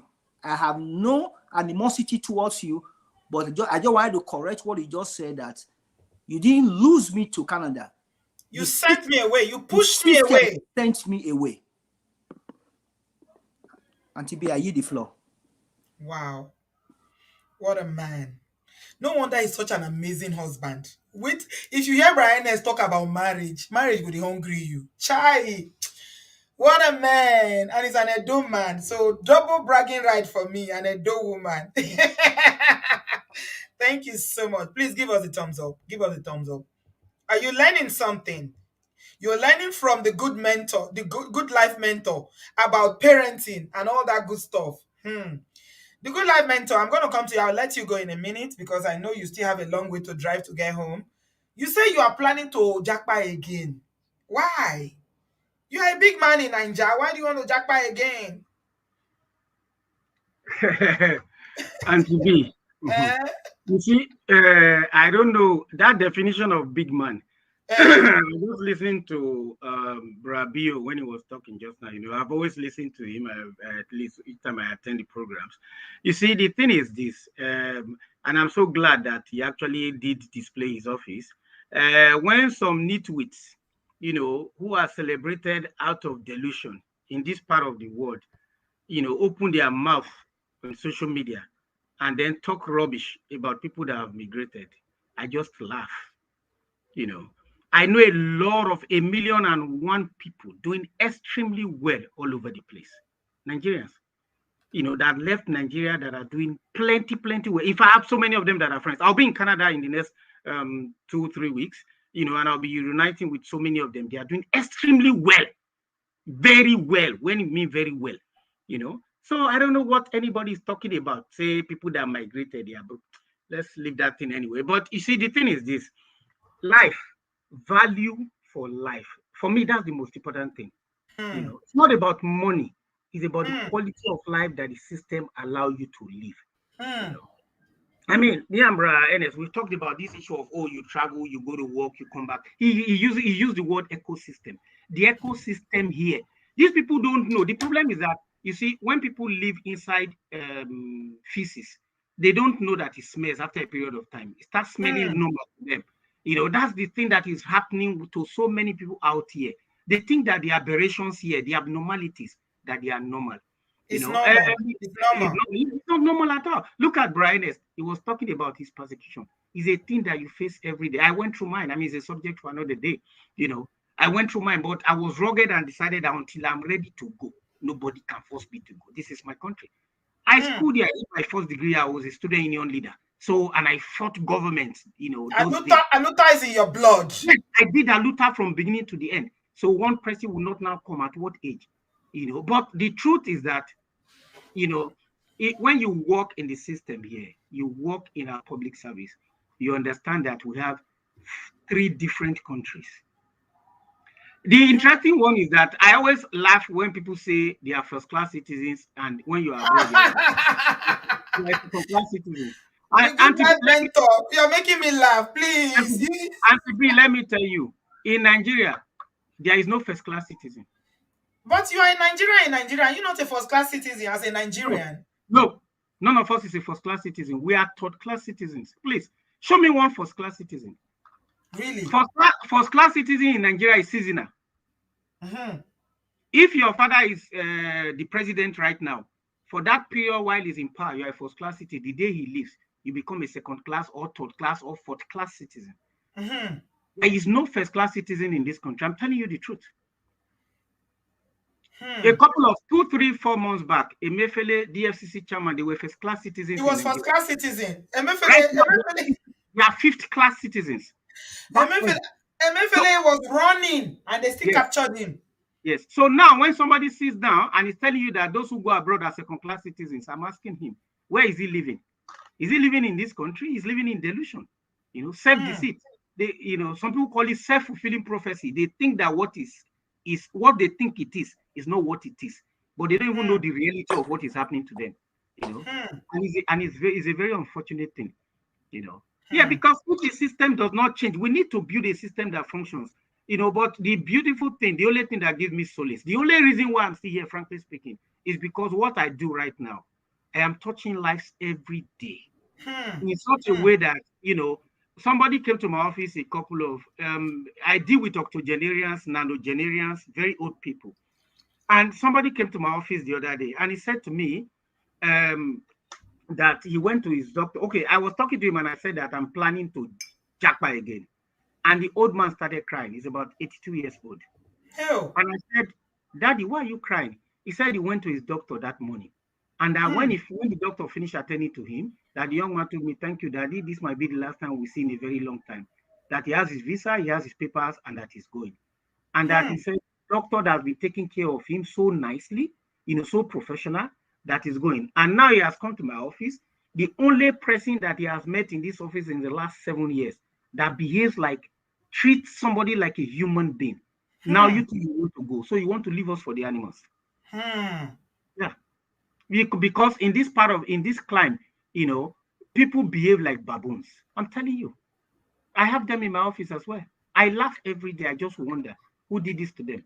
You're a public servant. Somebody comes to your office, you're asking him, why are you here? For crying out loud. Why are you here?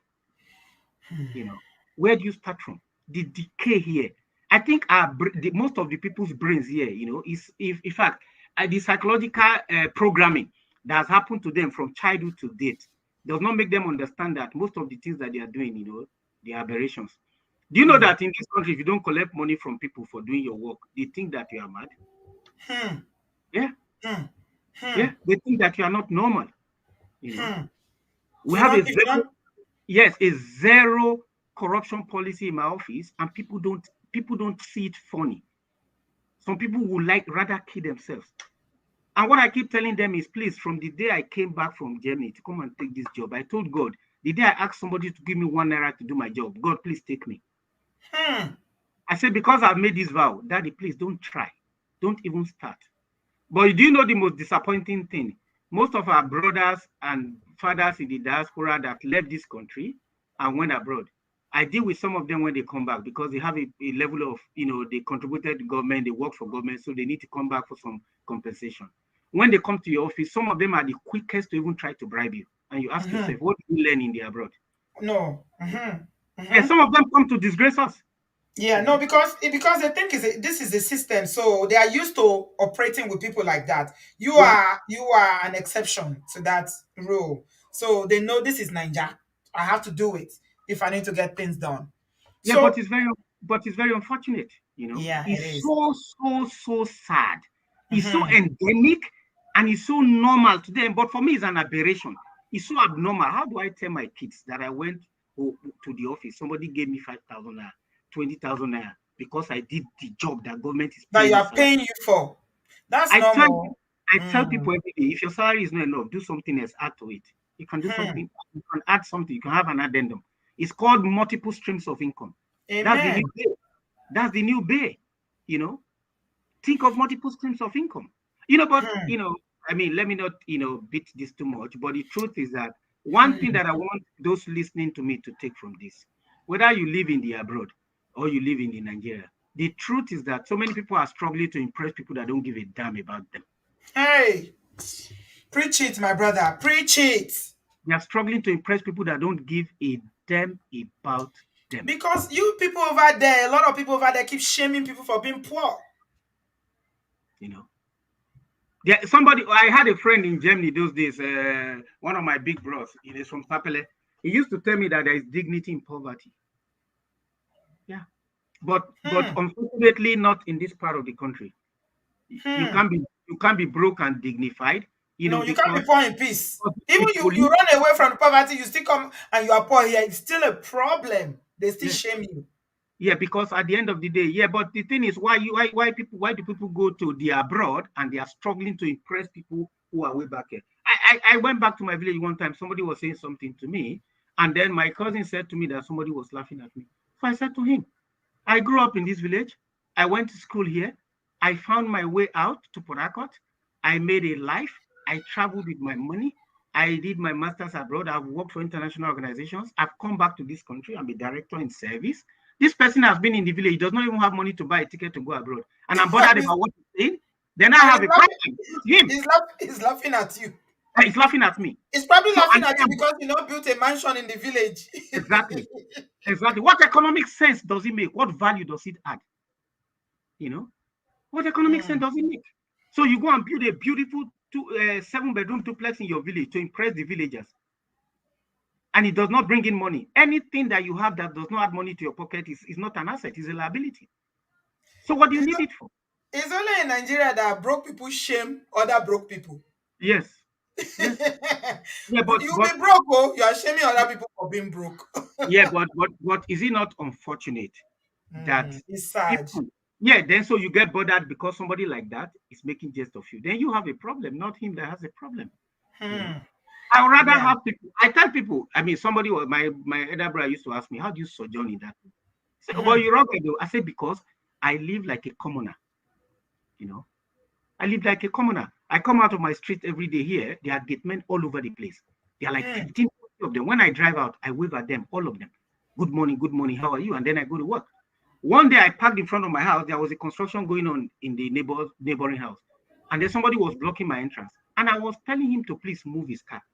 And he started shouting and speaking some language. I didn't know where. From everywhere, all the gate men, they just came. They started to beat him. I had to beg for his life. I don't know them. They don't know me, but I just greet them every day.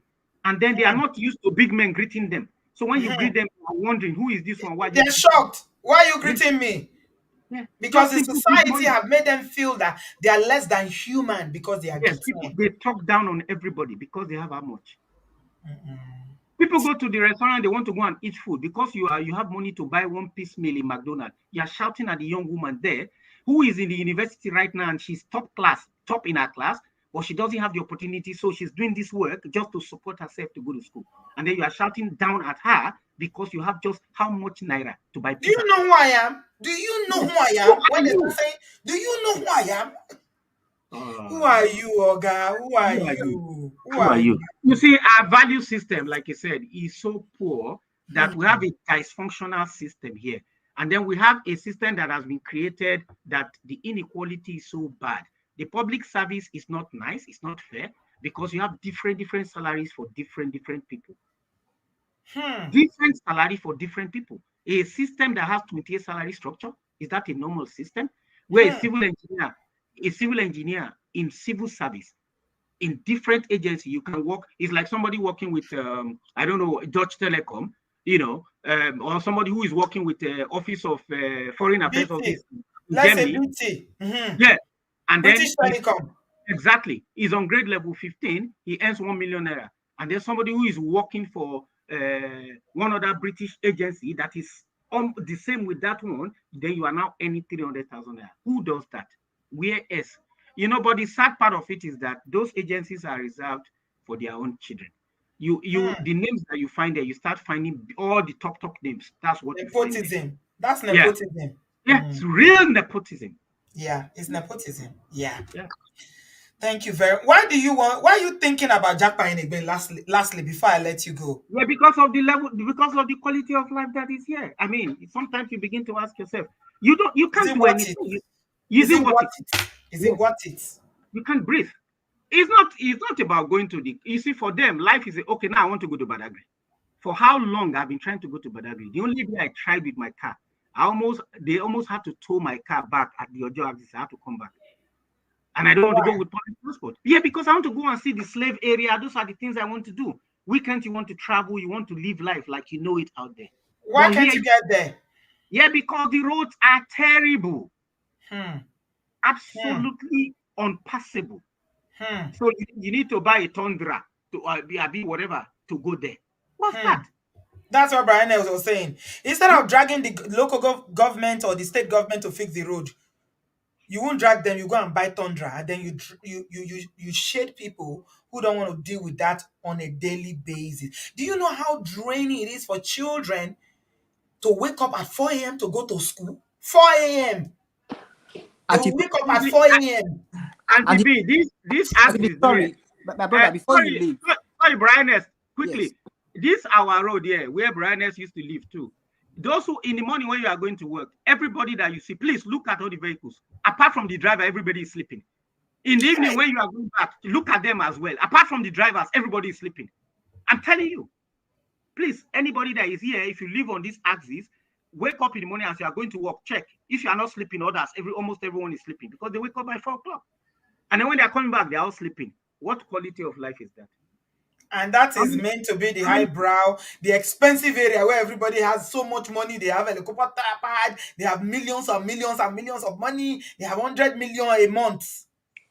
Auntie B, just before my brother lives a good life, do you know what we have done to ourselves? I happen to belong to a community here.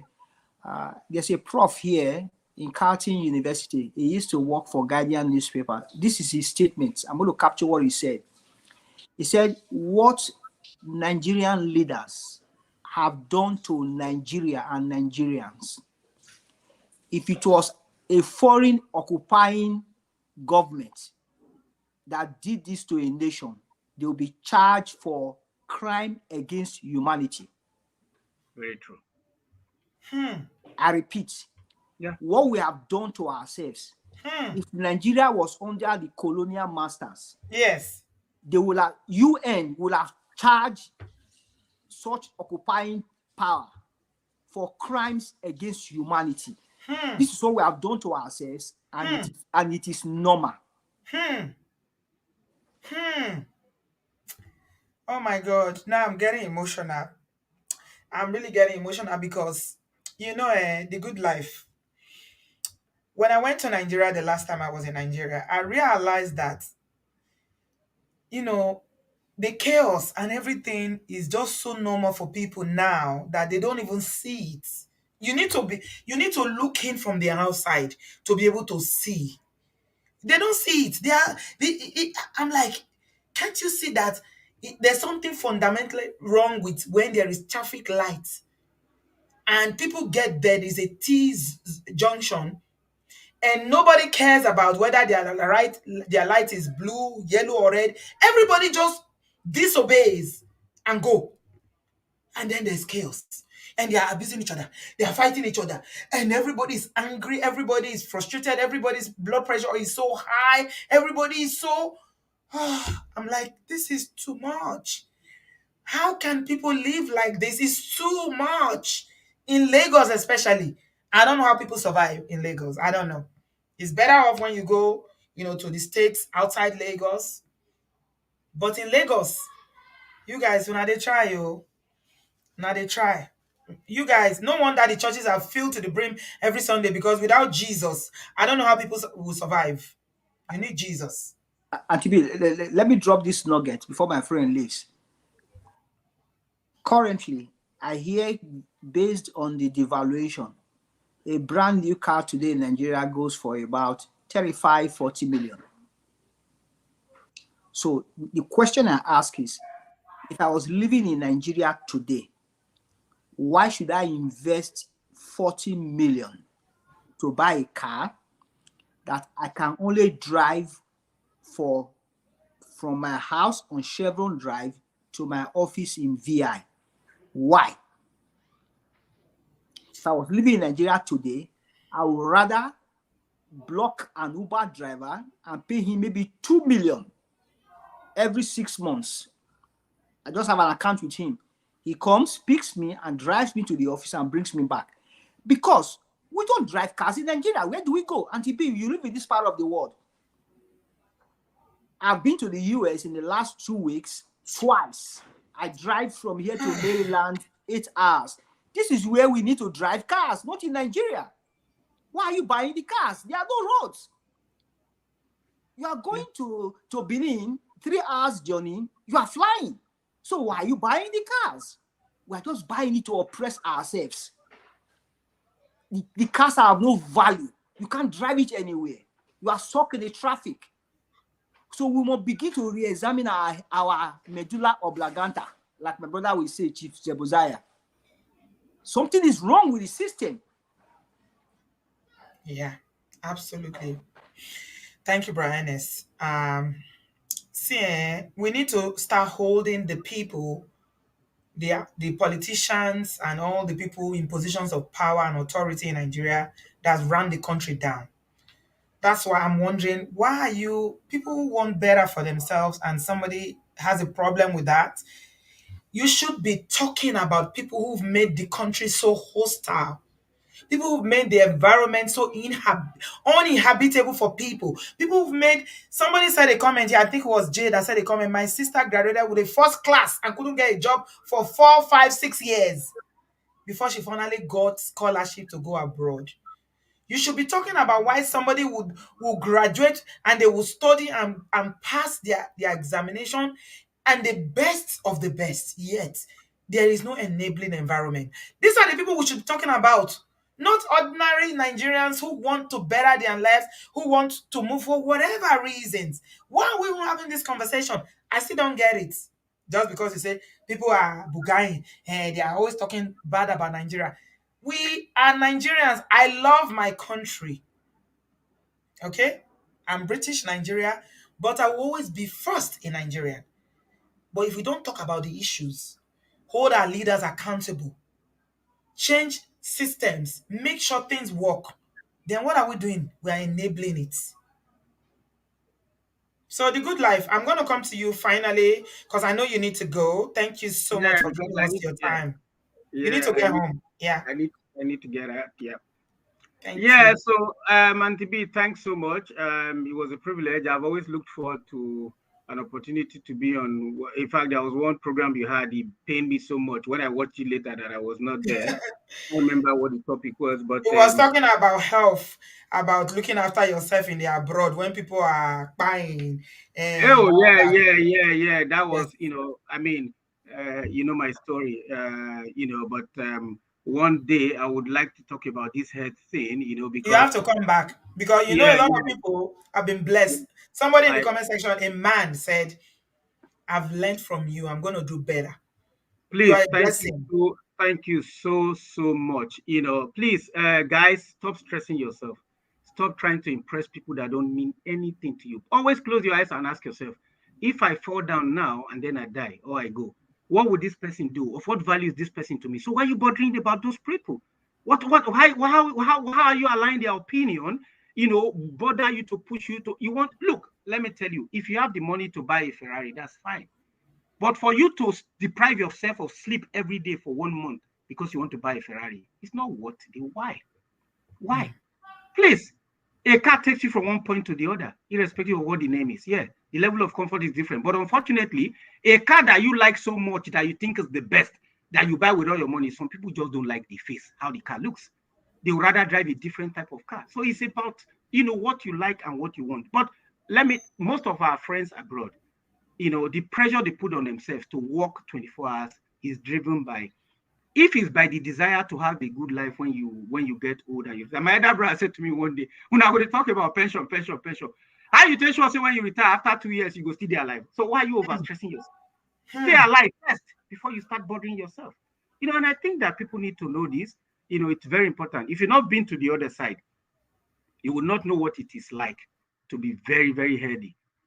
Mental health is very important. Impressing people, because look, finally, let me go back to the kids again. Please, those of you that have kids, be their friend.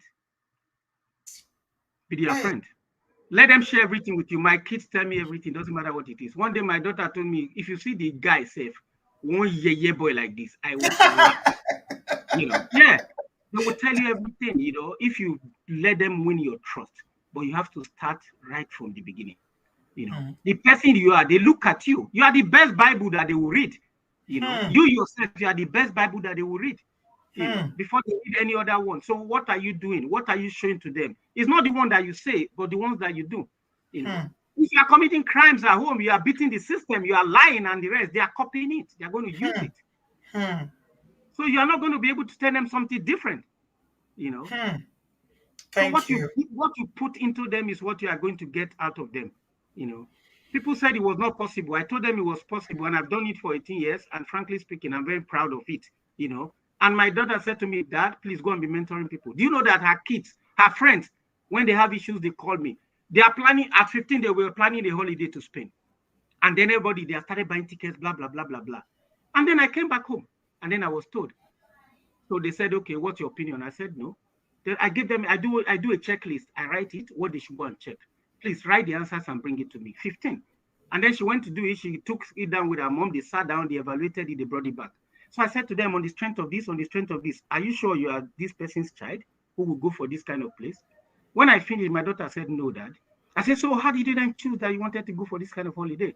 He said, anyway, my friends wanted to go. I just wanted to, accompany them and all that. I said, but this is not you. Yes. I said, so do you still want to go?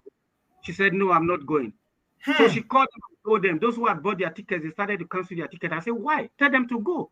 Just that you, princess, so you are not going. But let them go.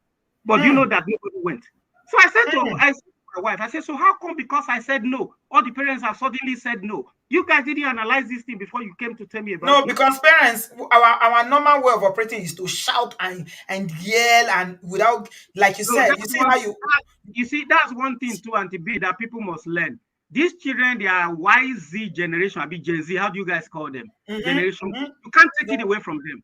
But the truth is that you don't shout at them, you talk to them. If you tell your child, don't do this, you must tell them why. If there is no why, then they will do it. If you tell them don't do it and you put a why, I'm telling you, they will not do it. You dialogue with them, you don't shout at them, you don't order them, you don't instruct them, you don't command them. You talk to them like your peers. It's not a crime. You win their trust, you win their heart. You'll be proud, you'll be glad for it. I'm telling you, you'll be glad for it. Thank you. Thank you so much, the good so life guys, mentor. thank you so much, Auntie B. Thank you for having me. For everyone that was here today, We are blessed. We are blessed. Someday I'm going to come back and talk to you guys. You have to come back. I'm a cancer survivor, and one day we'll talk about that. Yes, so you have to come back. Yeah, it's an amazing time. It's an amazing opportunity. So I'm doing my little bit here, and I thank God for what God is using me to do in the life of some of our people. We created an agency that is working, and we're doing very, very well by the grace of God. Thank you so much, guys. Life is not all about money. I feel fulfilled every day I close from work. Because I consider immensely to the mess that they are doing. There is at least a little bit of structure somewhere. Thank you so much, guys. Have a nice day, Auntie B. Thank you. Thank you. Bye. Thank you so much, the good life mentor. You're amazing. I'm so super proud of you. Thank you. Thank you. Thank you so much for not putting money.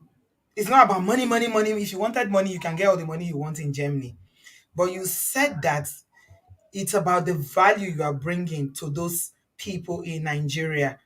The agency where you work, you told an elderly, a man that is retired that you're thinking of jackpotting again, and the man, a 70-something, 80-something old man started crying. Wow. If we focus on value and impact, we'll think less about money is good. Nobody's ever going to say money is not good. Money gives you a level of comfort in life. But what is more important in life is impact. The lives that you are touching.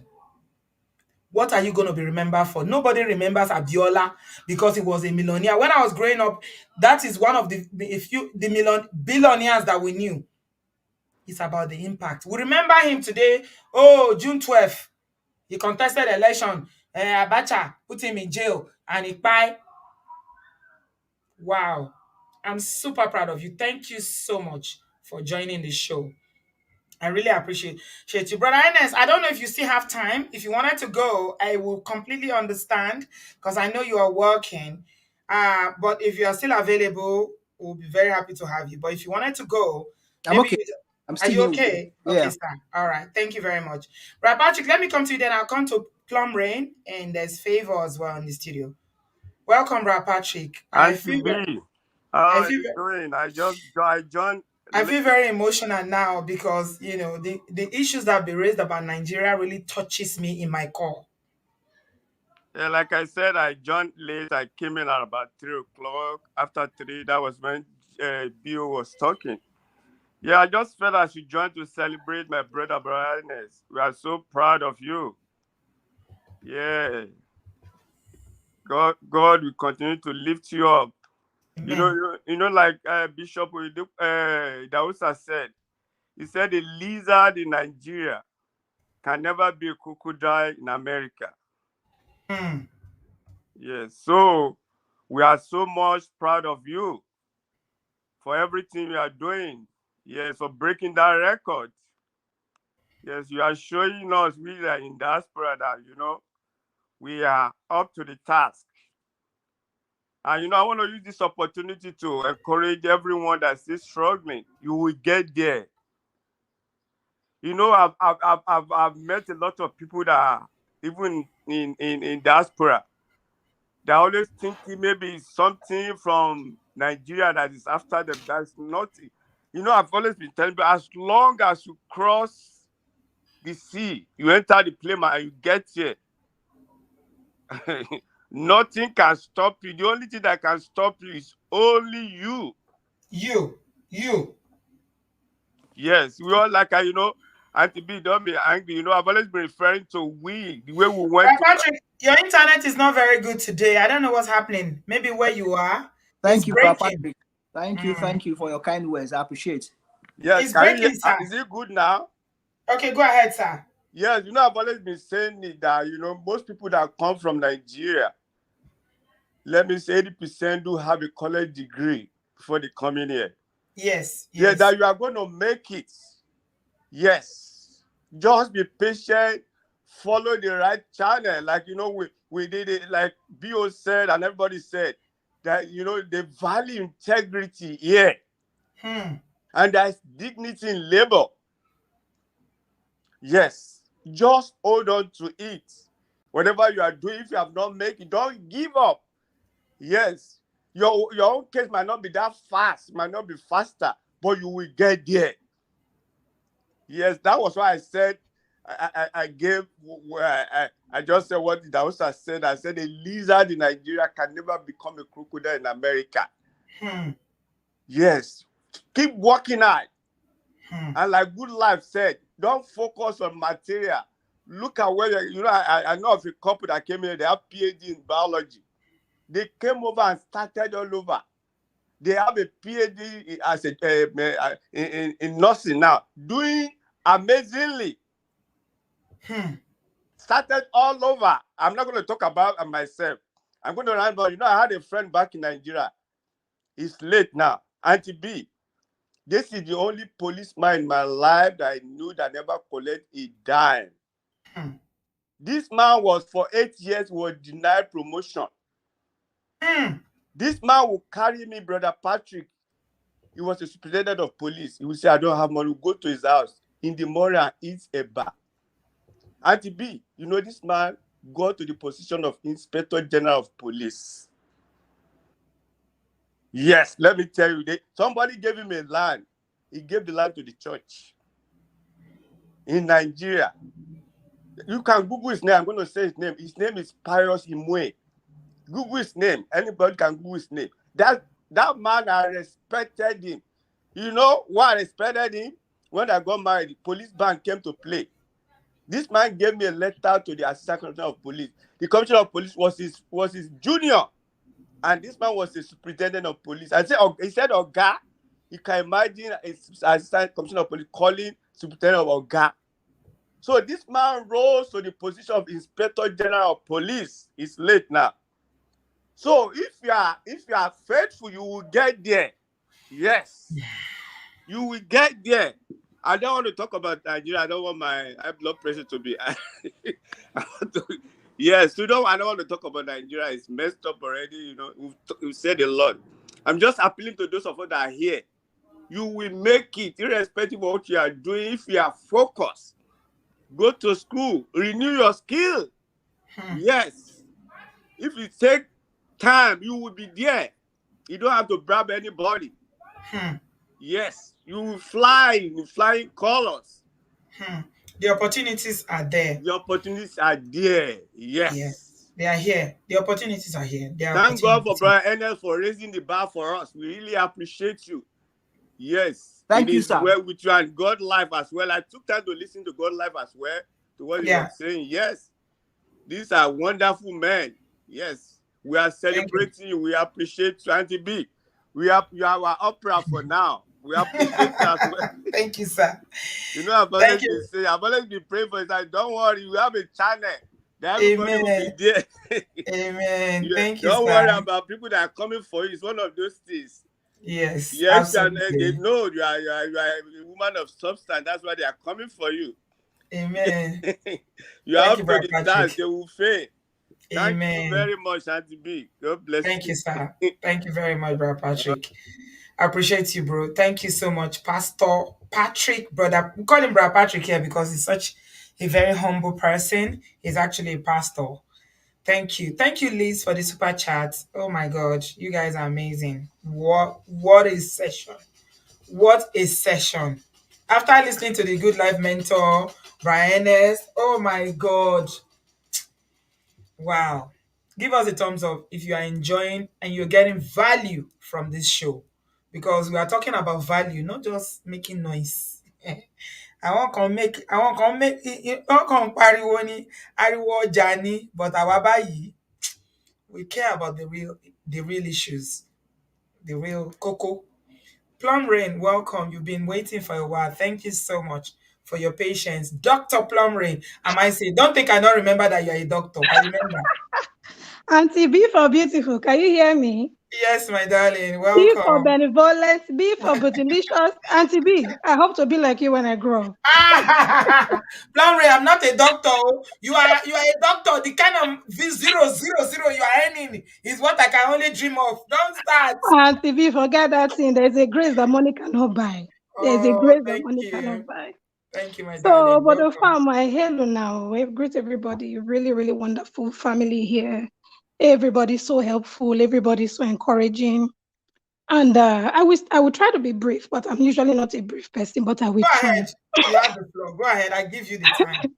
Okay, so when it comes to relocating, it was something I knew I would do from the age of 5, and it was simple things.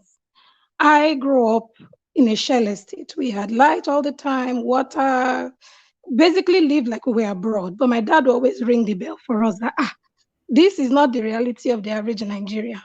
When you go out there, and he will take us into town. Sometimes you wake us up 5 a.m. to see people, young children like us that are hawking. And they say, whatever you have is a privilege. Don't take it for granted. Humble yourself. It can happen to you at any time. Mm-hmm. So from that age, I could not understand why we in the estate, we're having light, water, road, everything smooth. And we come outside just a few centimeters and boom, there's all this squalor, poverty and all that. So I started educating myself, basic amenities and things like that. And as I grew up, I decided this is not the society for me. So many things happened. The issue with passing your common entrance and then they say quota system and then you go somewhere else. The issue with quota system with JAM, somebody in the north get 300 and they are reading medicine and you get, somebody gets 150, they're reading medicine, you get to something, you cannot even enter for medicine. So little things like that started popping up along the line. So I actually finished my BSc in University of Port Harcourt, and then I moved on to Ukraine, which at the time I wanted to go. My father's friend who was a doctor, remember I'm the first doctor in my family, he said, not be everywhere that they go, Mr. Oshwe. Why you won't carry your picking good? And my younger sister, fortunately, was in Ghana. And she said, no, don't come here. Go to Ukraine. I think you're better if I have friends there. So that's how I went there. And I remember going there and they were always apologizing to us. Oh, sorry for the road. Sorry for the water. Sorry for this. And these are things that I didn't see when I was in Uniport. This is a third world country like Nigeria. I'm not comparing it to a first world country. And just to give you an example, a friend of mine needed documents from Ukraine. She's a Nigerian with me in the UK there with you. And she called and said, hey, I need my documents. Even in wartime, they answered her within 24 hours. In wartime. So when people talk about coming abroad, a lot of people think it's because of lack of finances. Not necessarily. Most of the time, it's even the wealthy that are moving. Like I would tell people when they ask me why you're running, I say, if you tell the African children run, who am I? Who be me? Who am I? My father is the son of a fisherman. I like that. If Otadala can run with his children, who am I? Who am I? That's not to say that you can't make it anywhere you go. I think at the end of the day, it's choices. It's choices. Absolutely. I realized for myself, I wouldn't thrive in that society. And for me, the key thing there was my younger sister. She's a first-class mechanical engineer. She graduated, just like your fellow of Obodo Farm said, went back to Nigeria from Ghana, and she's looking for a job, nothing. She actually went for an interview, and the person was telling her, okay, do you know how to market a Louis Vuitton bag? It was one of these actresses who was dating one of the chairman of the company. And my sister is like, I'm a mechanical engineer. I deal with helmets and hard boots. What are we talking about? So Louis Vuitton bag. You know? And when she finished that interview, she was so upset. And someone told her, don't worry about it. They've already chosen who they want to give the job. This was just a formality. At that point, my sister was struggling to get a job in Nigeria. She had gotten a full scholarship from a country in Europe and a high amount of scholarship from Canada. That day, she made her decision to leave. So the simple things that we take for that other countries take for granted, good electricity, good roads, good healthcare, we don't have them. So for me, I decided to leave. Now, if anybody wants to leave, I'm going to deviate and this is where I'm going to end. It's not easy anywhere. There's nowhere in the world you will sit down and be plucking money from tree or be harvesting it from the ground. You have to work. When I came into this country, I did everything. I worked a call center. People will see me. I remember in my call center one day, someone said, are you sure this girl is a doctor? Until somebody collapsed and I sprung into action. I'm like, oh, she's really a doctor, you know? So when you come here, you start from somewhere. It's a relocation. You are relocating. You are starting from the beginning. Now, some people will be fortunate. They'll come here right away with a work visa, go into a high value position, start counting all the money. But for the majority of people, it's not going to be like that. You are going to start from scratch. You are going to, and the good thing about there's nothing wrong in that. There's nothing wrong in that. Nobody should be shamed for starting with an Uber job or call center job. Or why do you shame people for honest work? Not at all. I remember one time I met a classmate of mine while I was reading for my board exams and I was feeling depressed. And he said, go to the Texas Medical Center. He's a nurse. We were in primary school together. Just happened to come in contact with each other that day. So go to the medical center. I don't like how you're looking. When I look there, get inspired. So I walked to the Texas Medical Center. I saw Nigerians, Indians, Filipinos, everybody in their ward codes, cancer center. I was like, oh my goodness, these people don't have 10 heads. They're like me. I can do it. Yes. So when you get depressed in the abroad, and it will happen, look for your inspiration. Whether it's watching Obodo Farm and getting inspired, whether it's going to church, whether it's listening to music, just get your inspiration. I promise you, 5 years, 10 years max, you will be where you need to be. And I remember even when I got my call center job, a friend of mine was laughing. She said, the quality of life you have now with this your 2.50 kobo job, is somebody that is back home, that is a doctor, that's what they're earning, and they're not even paying them. Yeah. So when people leave Nigeria, there is this expectation that you come abroad and the streets are paved with gold. And, milk and honey just flowing, and you're just, abroad, it masks a lot of suffering. The air is good, the water is good, everything. So you look fresh even while Mm. you're suffering and smiling, You so touch to speak. you touch on the air. It's amazing how Yeah, nobody ever talks about the air. so Those clean. generator in our homeland, removing all those carbon monoxide, and the air is so polluted. Nobody talks about it. When somebody sleep and they don't wake up now, they will tell you it's witches and wizards that buy the person. I'm telling you. I remember one time I was walking on the streets of Ukraine, and then somebody was carrying fuel, and I'm smelling. I said, "What is this smell? What is this smell?" Because by then I'd been there for 3 years. I hadn't gone home. Like, what is this smell? And they tapped me, said, "That's petrol now." I said, "Oh, na petrol, but I don't forget to."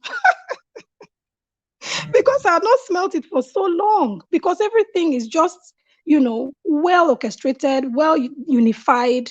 So coming abroad is not necessarily about money. No, I wanted a better quality of life for myself and for my kids. And Auntie B, if I tell you my story, even my twins I gave birth to, the day I went for the ultrasound, they said something is wrong, go. I went, Auntie B. And let me tell you, nobody asked for insurance, nothing. They took my kids before I knew. They were putting me on monitors, everything. I was in a NICU. My kids were there for 6 weeks. Nobody asked me for a dime one day. One day. My mother-in-law would say, why are you? The kids are at home. I say, yeah, they're watching the kids and they're on video. I'm seeing them. I go there 24 hours. Whenever I want to go, 3 in the morning, they let me come in.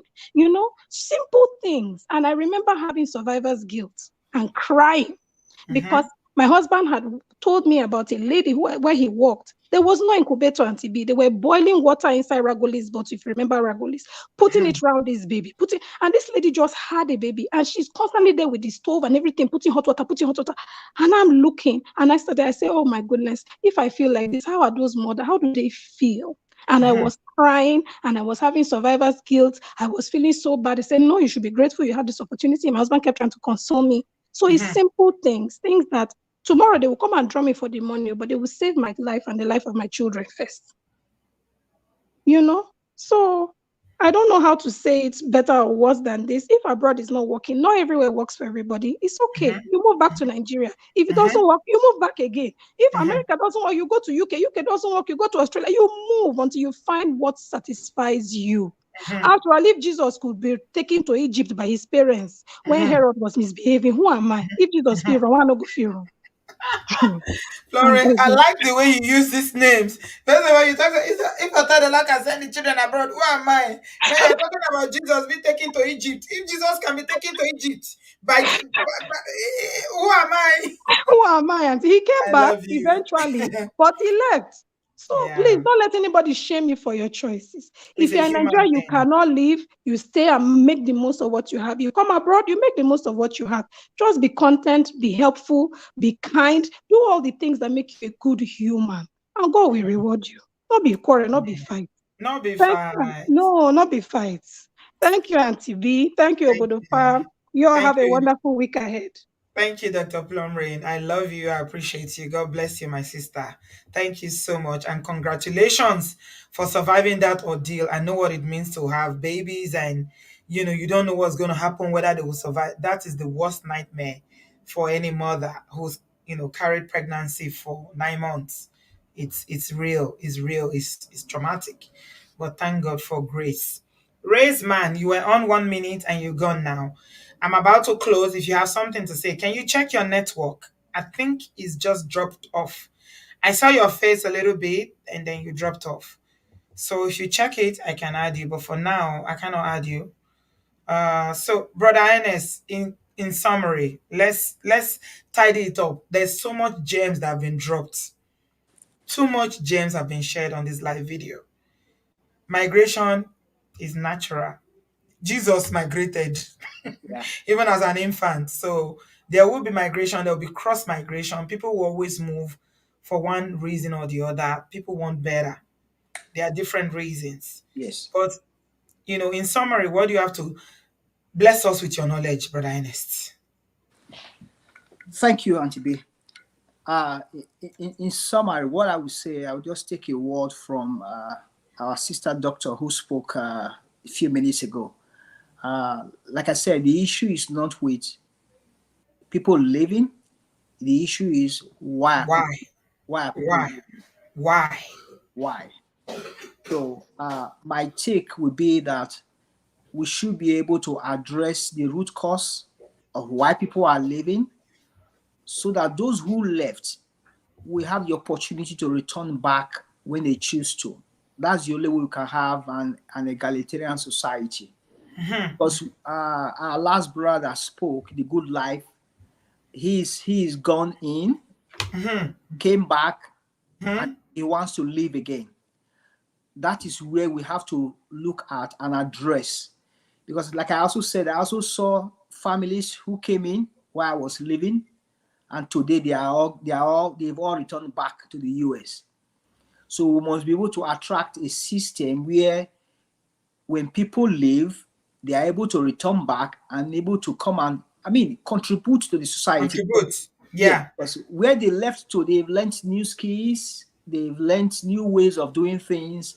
They can only bring it back and help improve the society. But if we don't create that environment, it becomes a one-way traffic where people leave, people don't want to go back. There's something is fundamentally wrong, which means nothing has shifted from the system as at when they left. Atibi, I'm sure you recall a family who lost their dad. It was all over the social media about 2-3 years ago, where their dad left the US. The children told him he should not go. He has so much passion. He came into Nigeria and set up a farm somewhere in the West. And the man was murdered right in his farm. Yes. Yeah, the one that had built a hotel. Correct. Yeah. It was in, I think, Oshogbo area or something like that. Yeah. And the man died. He had passion. And he brought his hard-earned money. The passion will always be there. Before you see Nigerians that don't love Nigeria is rare. Correct. Even if they talk smack on social media, deep down, they love Nigeria. Trust me, they do. So what happens? Or the one that comes and they are kidnapped and they are raped in the process and they say they will never come back. So are you going to vilify such people? So we must be open to ourselves, tell ourselves the truth, address the social ills, address the social values, ensure that the system is working, so that those who left, like I said, no one can be a better ambassador than Nigerians living in diaspora. You can't be, as a Nigerian president, you are living, going on foreign trips, trying to promote investment in Nigeria. People are looking at Nigerians who are out. They say charity begins at home. Diaspora remittance is still a huge factor of Nigeria GDP. So if Nigerians who are in diaspora are not coming to invest home, I don't think a Spanish man or a French man will go and invest in Nigeria. So we must take the lead. So the more people see that Nigerians are returning home and are making giant strides, then that becomes an indicator that things are going well and we can begin to attract other foreign nationals. So we must be able to address the social ills of why people are living and ensure that things are right and people can begin to come home and we can all build a society that we will all be proud of. Thank you so much, sir. I'm so we are blessed for having you here. Thank you for your wisdom. Thank you for, sharing with us deep nuggets about life. Thank you for everything. And most of all, thank you for representing us. Breaking a 30 years record is no more. We are grateful. Thank you, sir. Thank you for the platform. I appreciate it. Thank you, sir. My love to Auntie Gloria. We love and appreciate you, sir. God bless you. Thank you. Thank you. Oh my God. Brother Ernest in the building. My Edo uncle. Full of wisdom. Thank you so much. Make sure you get his book. If you didn't get the book, better go and get it now. He's got 2 books on Amazon. I'll share them with you in a little while again. Treasure Gold. My last but not the least caller. What do you have to say, darling? Welcome. Yeah. Good afternoon, TB. Hello. But Ernest is gone. Yes. You wanted to say something to him. I'm sure he's listening. Yeah, he lives in Canada, I heard his story and it kind of motivated me. And I have cousins, I have relations in Canada, right? Who went to Canada, like as a student. So they are they called me, the things they are telling me, I don't want to hear it. That's why I want to hear it with Brother Ernest. What are they telling you? Like, you gain admission to school, right? and you have a student visa, Yeah. so you can work, right?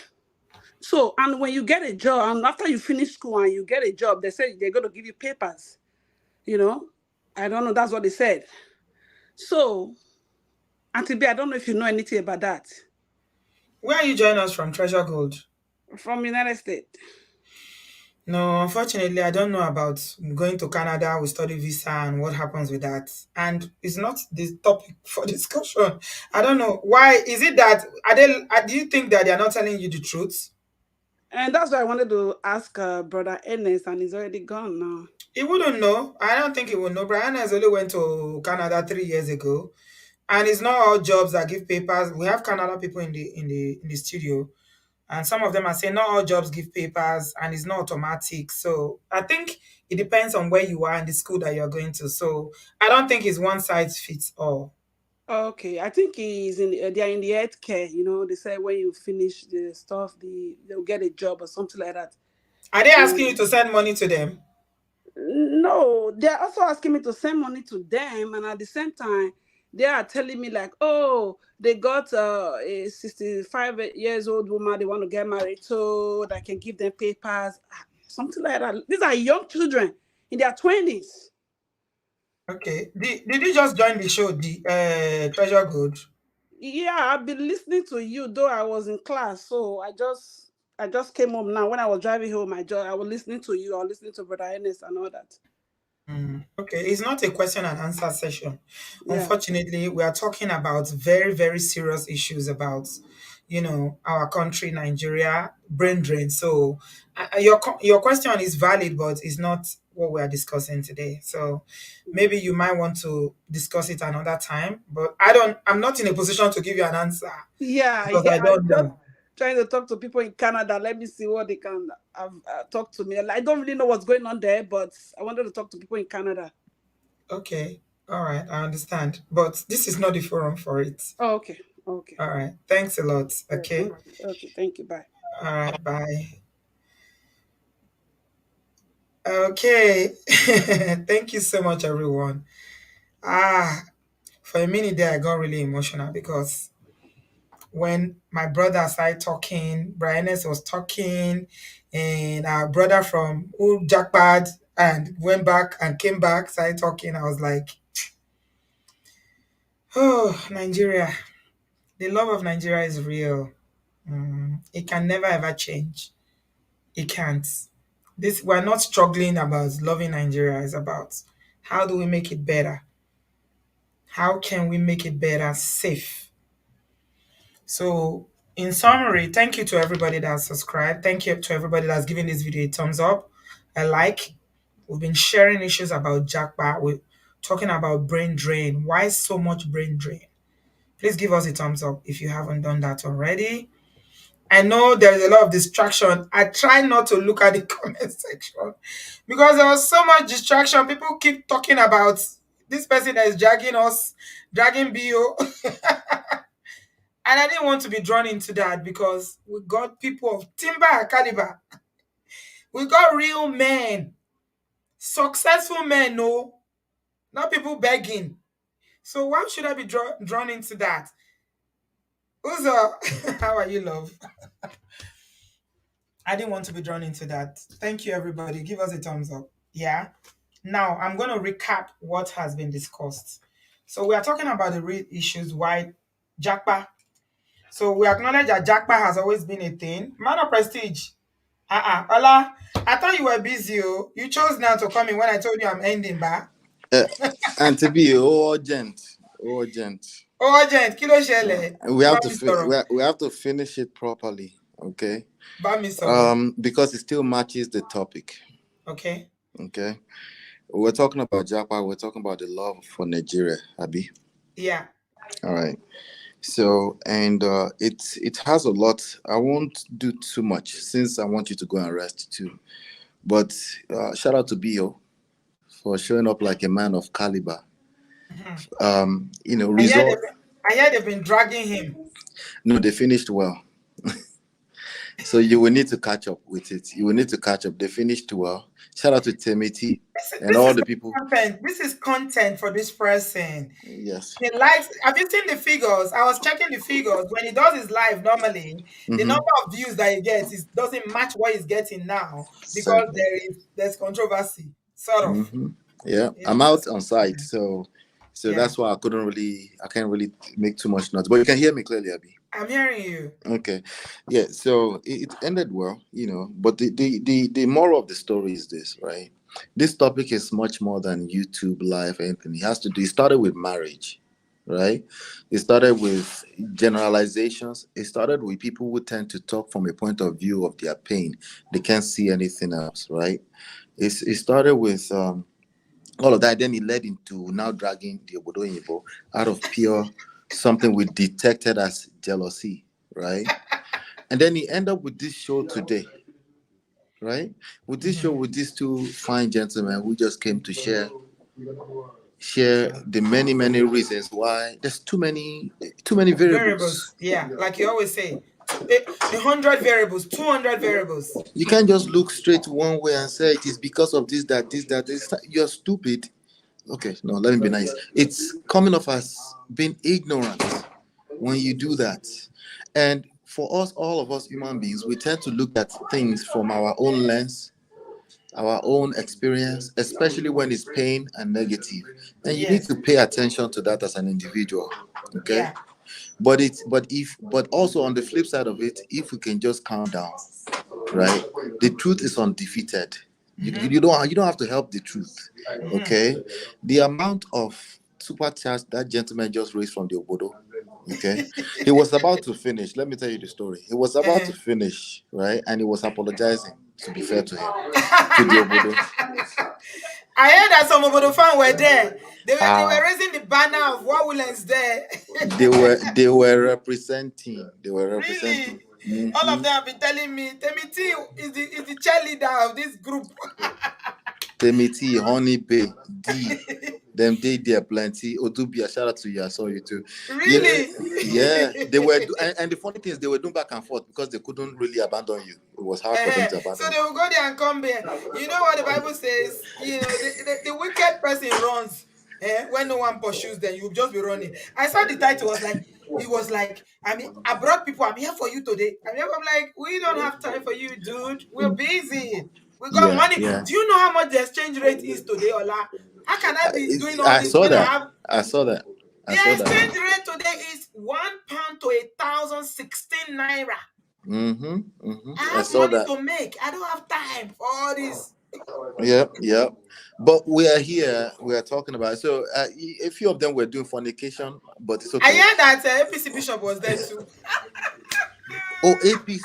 Okay. They said APC Bishop was there. People have been telling me in the comment section that APC Bishop was there.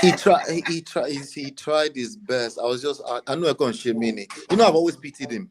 I was at, so. Ola, I thought you are a hard person. Why to mention where? Oniro Ushi.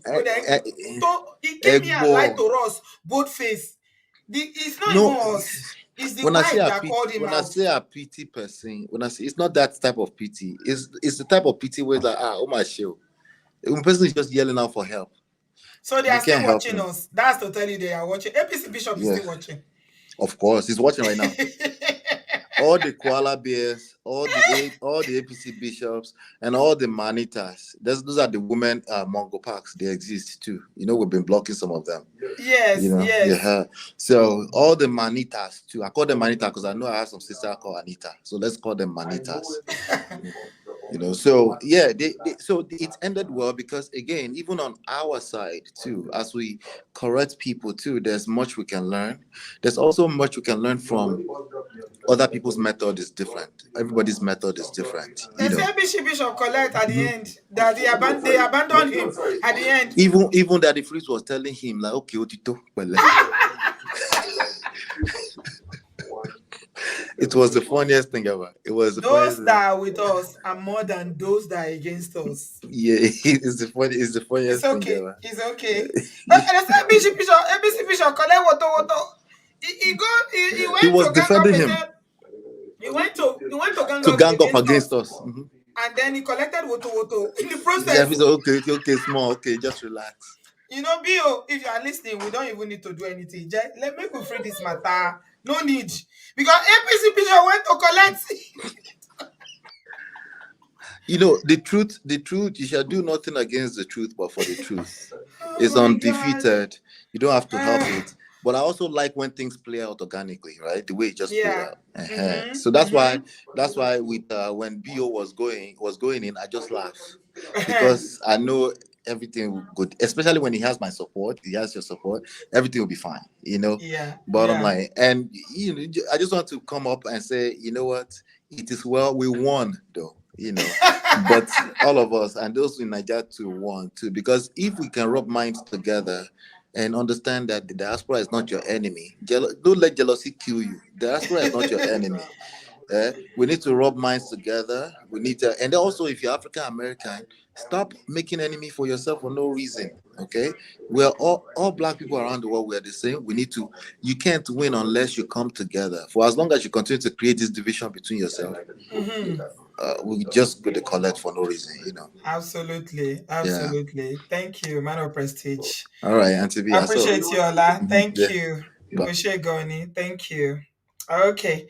We're about to end now. Ola, I can proudly say that Ola is one of my mentors. Okay. He's younger, but he does mentor me. Do you know why? Because Ola is very, very patient. Hmm?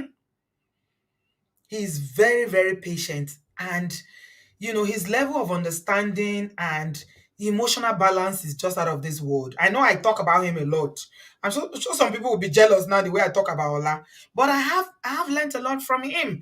That's why I keep telling you to follow him. If you don't follow Man of Prestige, now he mentors me. He teaches me about how to calm myself, even in the face of serious provocation, like this person has been doing now in the past couple of days. But you can see it's all about content for him, because when I checked, he jumped on it today. Again, this is like the fourth video in a row. I'm here for you people. Abroad people, I'm here for you today. It's all about content, guys. Ebi ló ń pa. So leave that. So this is it.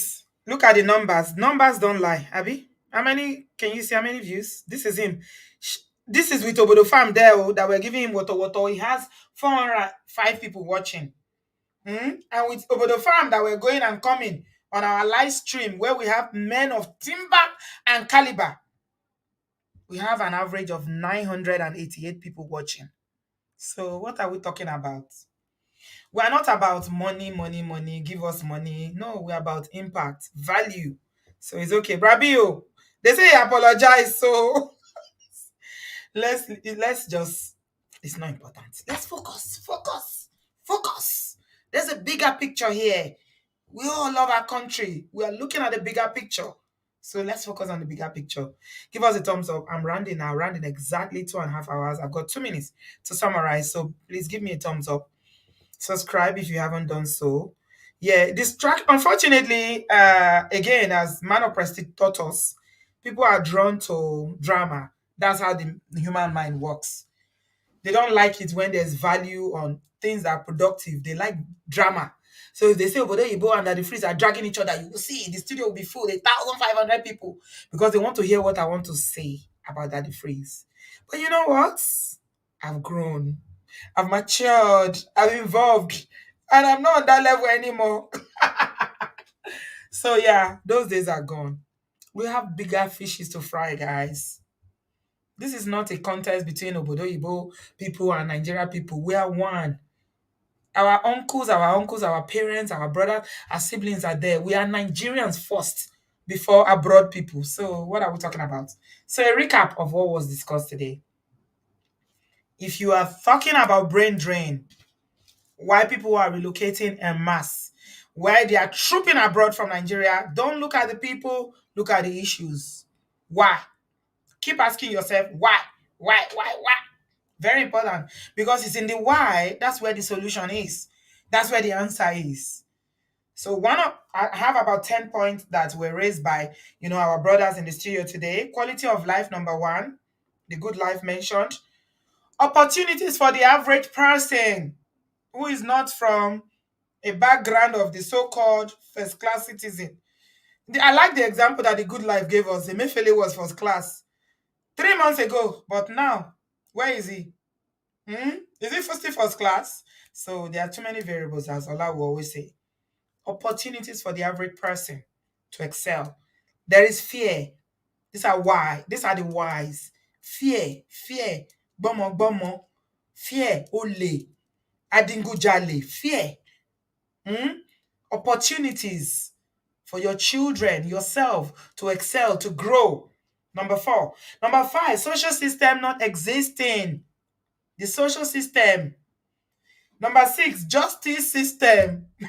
How many of you have been following the so-called judiciary about the election and everything that happened? Yeah. Social system, a problem not existing. The justice system. Number 7, loss of value. The value system. Value of life. If you don't have money, do you count? And the Good Life talked to us about how his daughter, who is only 18 years old, is being invited because of what she get for head. Not because he be daughter of nobody know her. Now Nigeria, like me and you. But they invite her to come and speak to authority because of what she has in her head.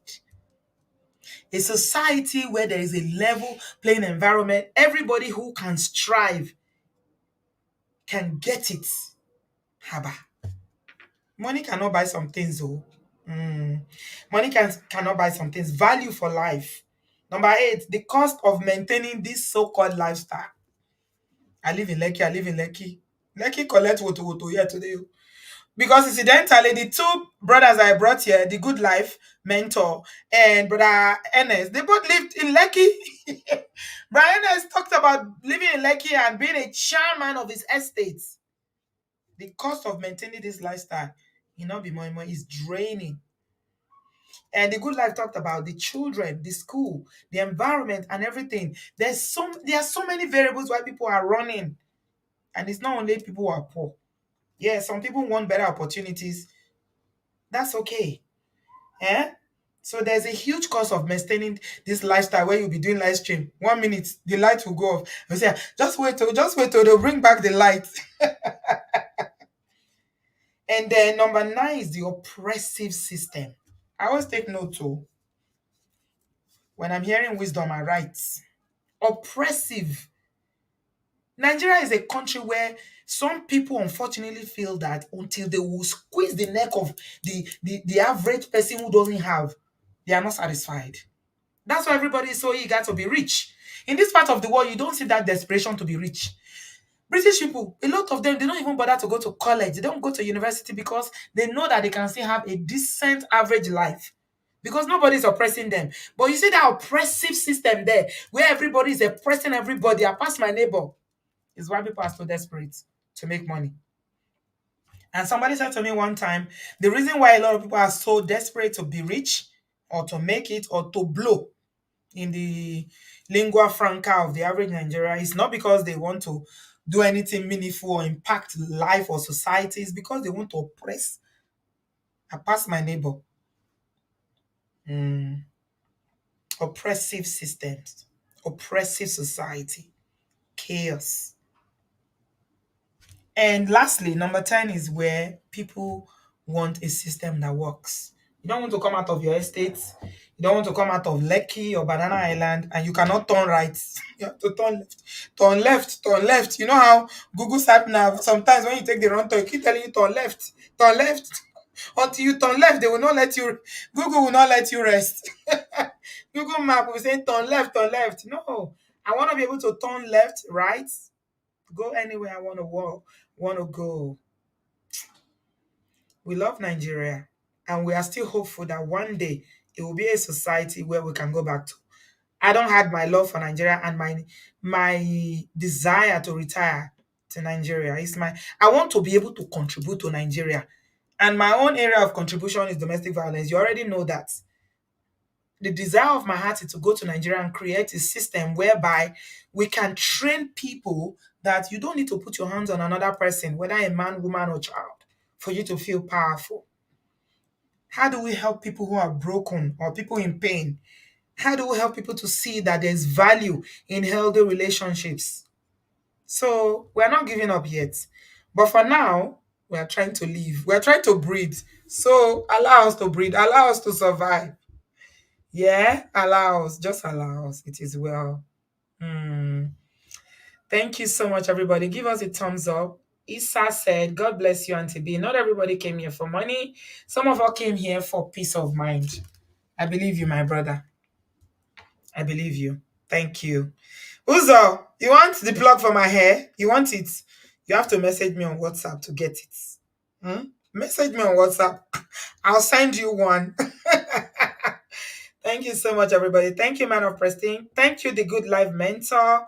My brother, you are amazing. Thank you for everything you've taught us today. I'll bring you back, certainly. Some people want you to mentor them, so you have to come back. Brother Ernest, please take your flowers. You are amazing. You are amazing. You are a man's man. You are the kind of man who should mentor other men. Thank you for your books. Yeah. If you haven't gotten Brother Enes's book and you are here, Issa, have you gotten Brother Enes's book? Please go and get his books. You look like a man that reads from your picture. I can tell that you read. Please get Brother Enes's books. He's got 2 books. One of them is called The Audacious Fates.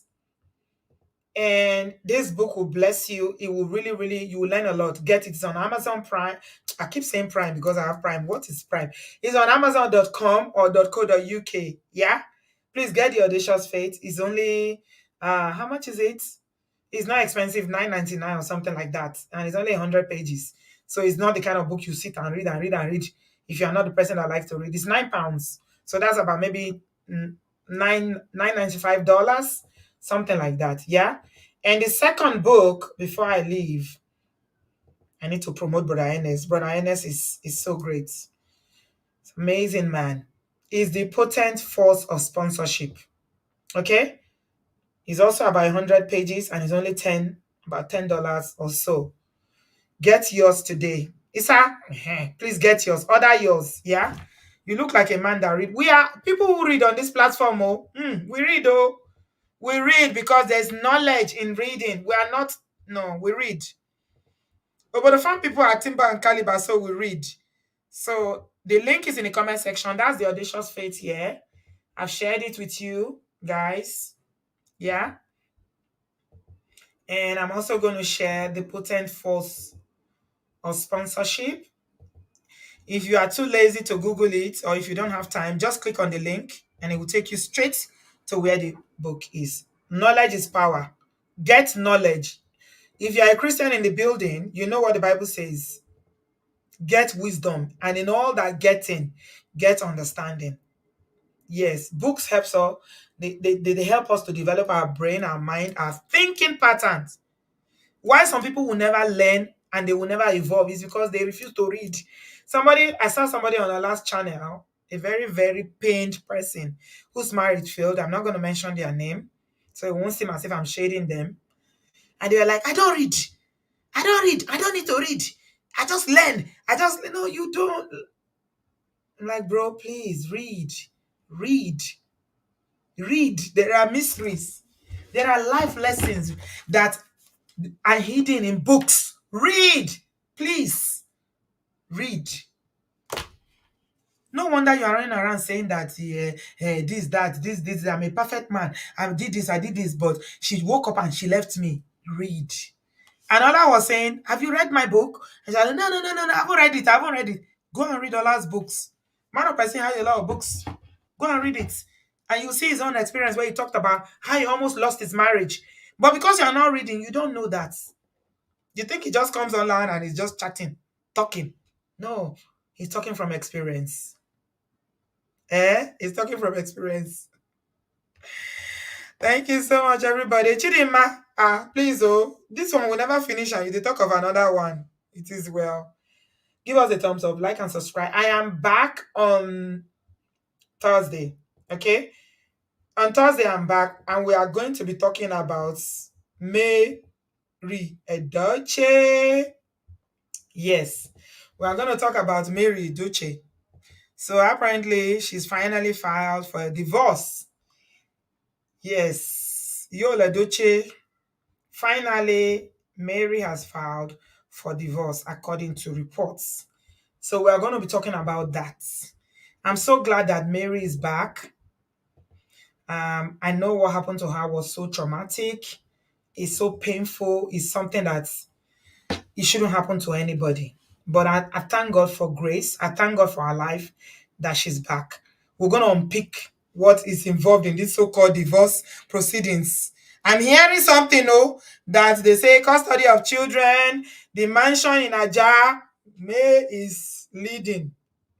So let's look at it on Thursday. But I have a video that is dropping tomorrow, so watch out for that. Thank you so much, everyone. I love you. I appreciate you. Let us continue to learn, unlearn, and grow. There is no end to learning. Nobody knows it all. I learn from you guys. You learn from me. We share ideas. We share, things that help us wherever we are. Nigerians are known to be people that excel wherever they are. Go to the US, go everywhere, UK, everywhere, Canada. We excel. You know why? Because we never give up. We are so tenacious. We are strong, opinionated people. That's why we excel.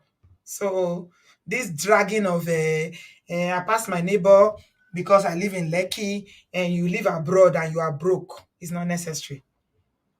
I hope that this person will go and take some counseling and deal with whatever they are dealing with.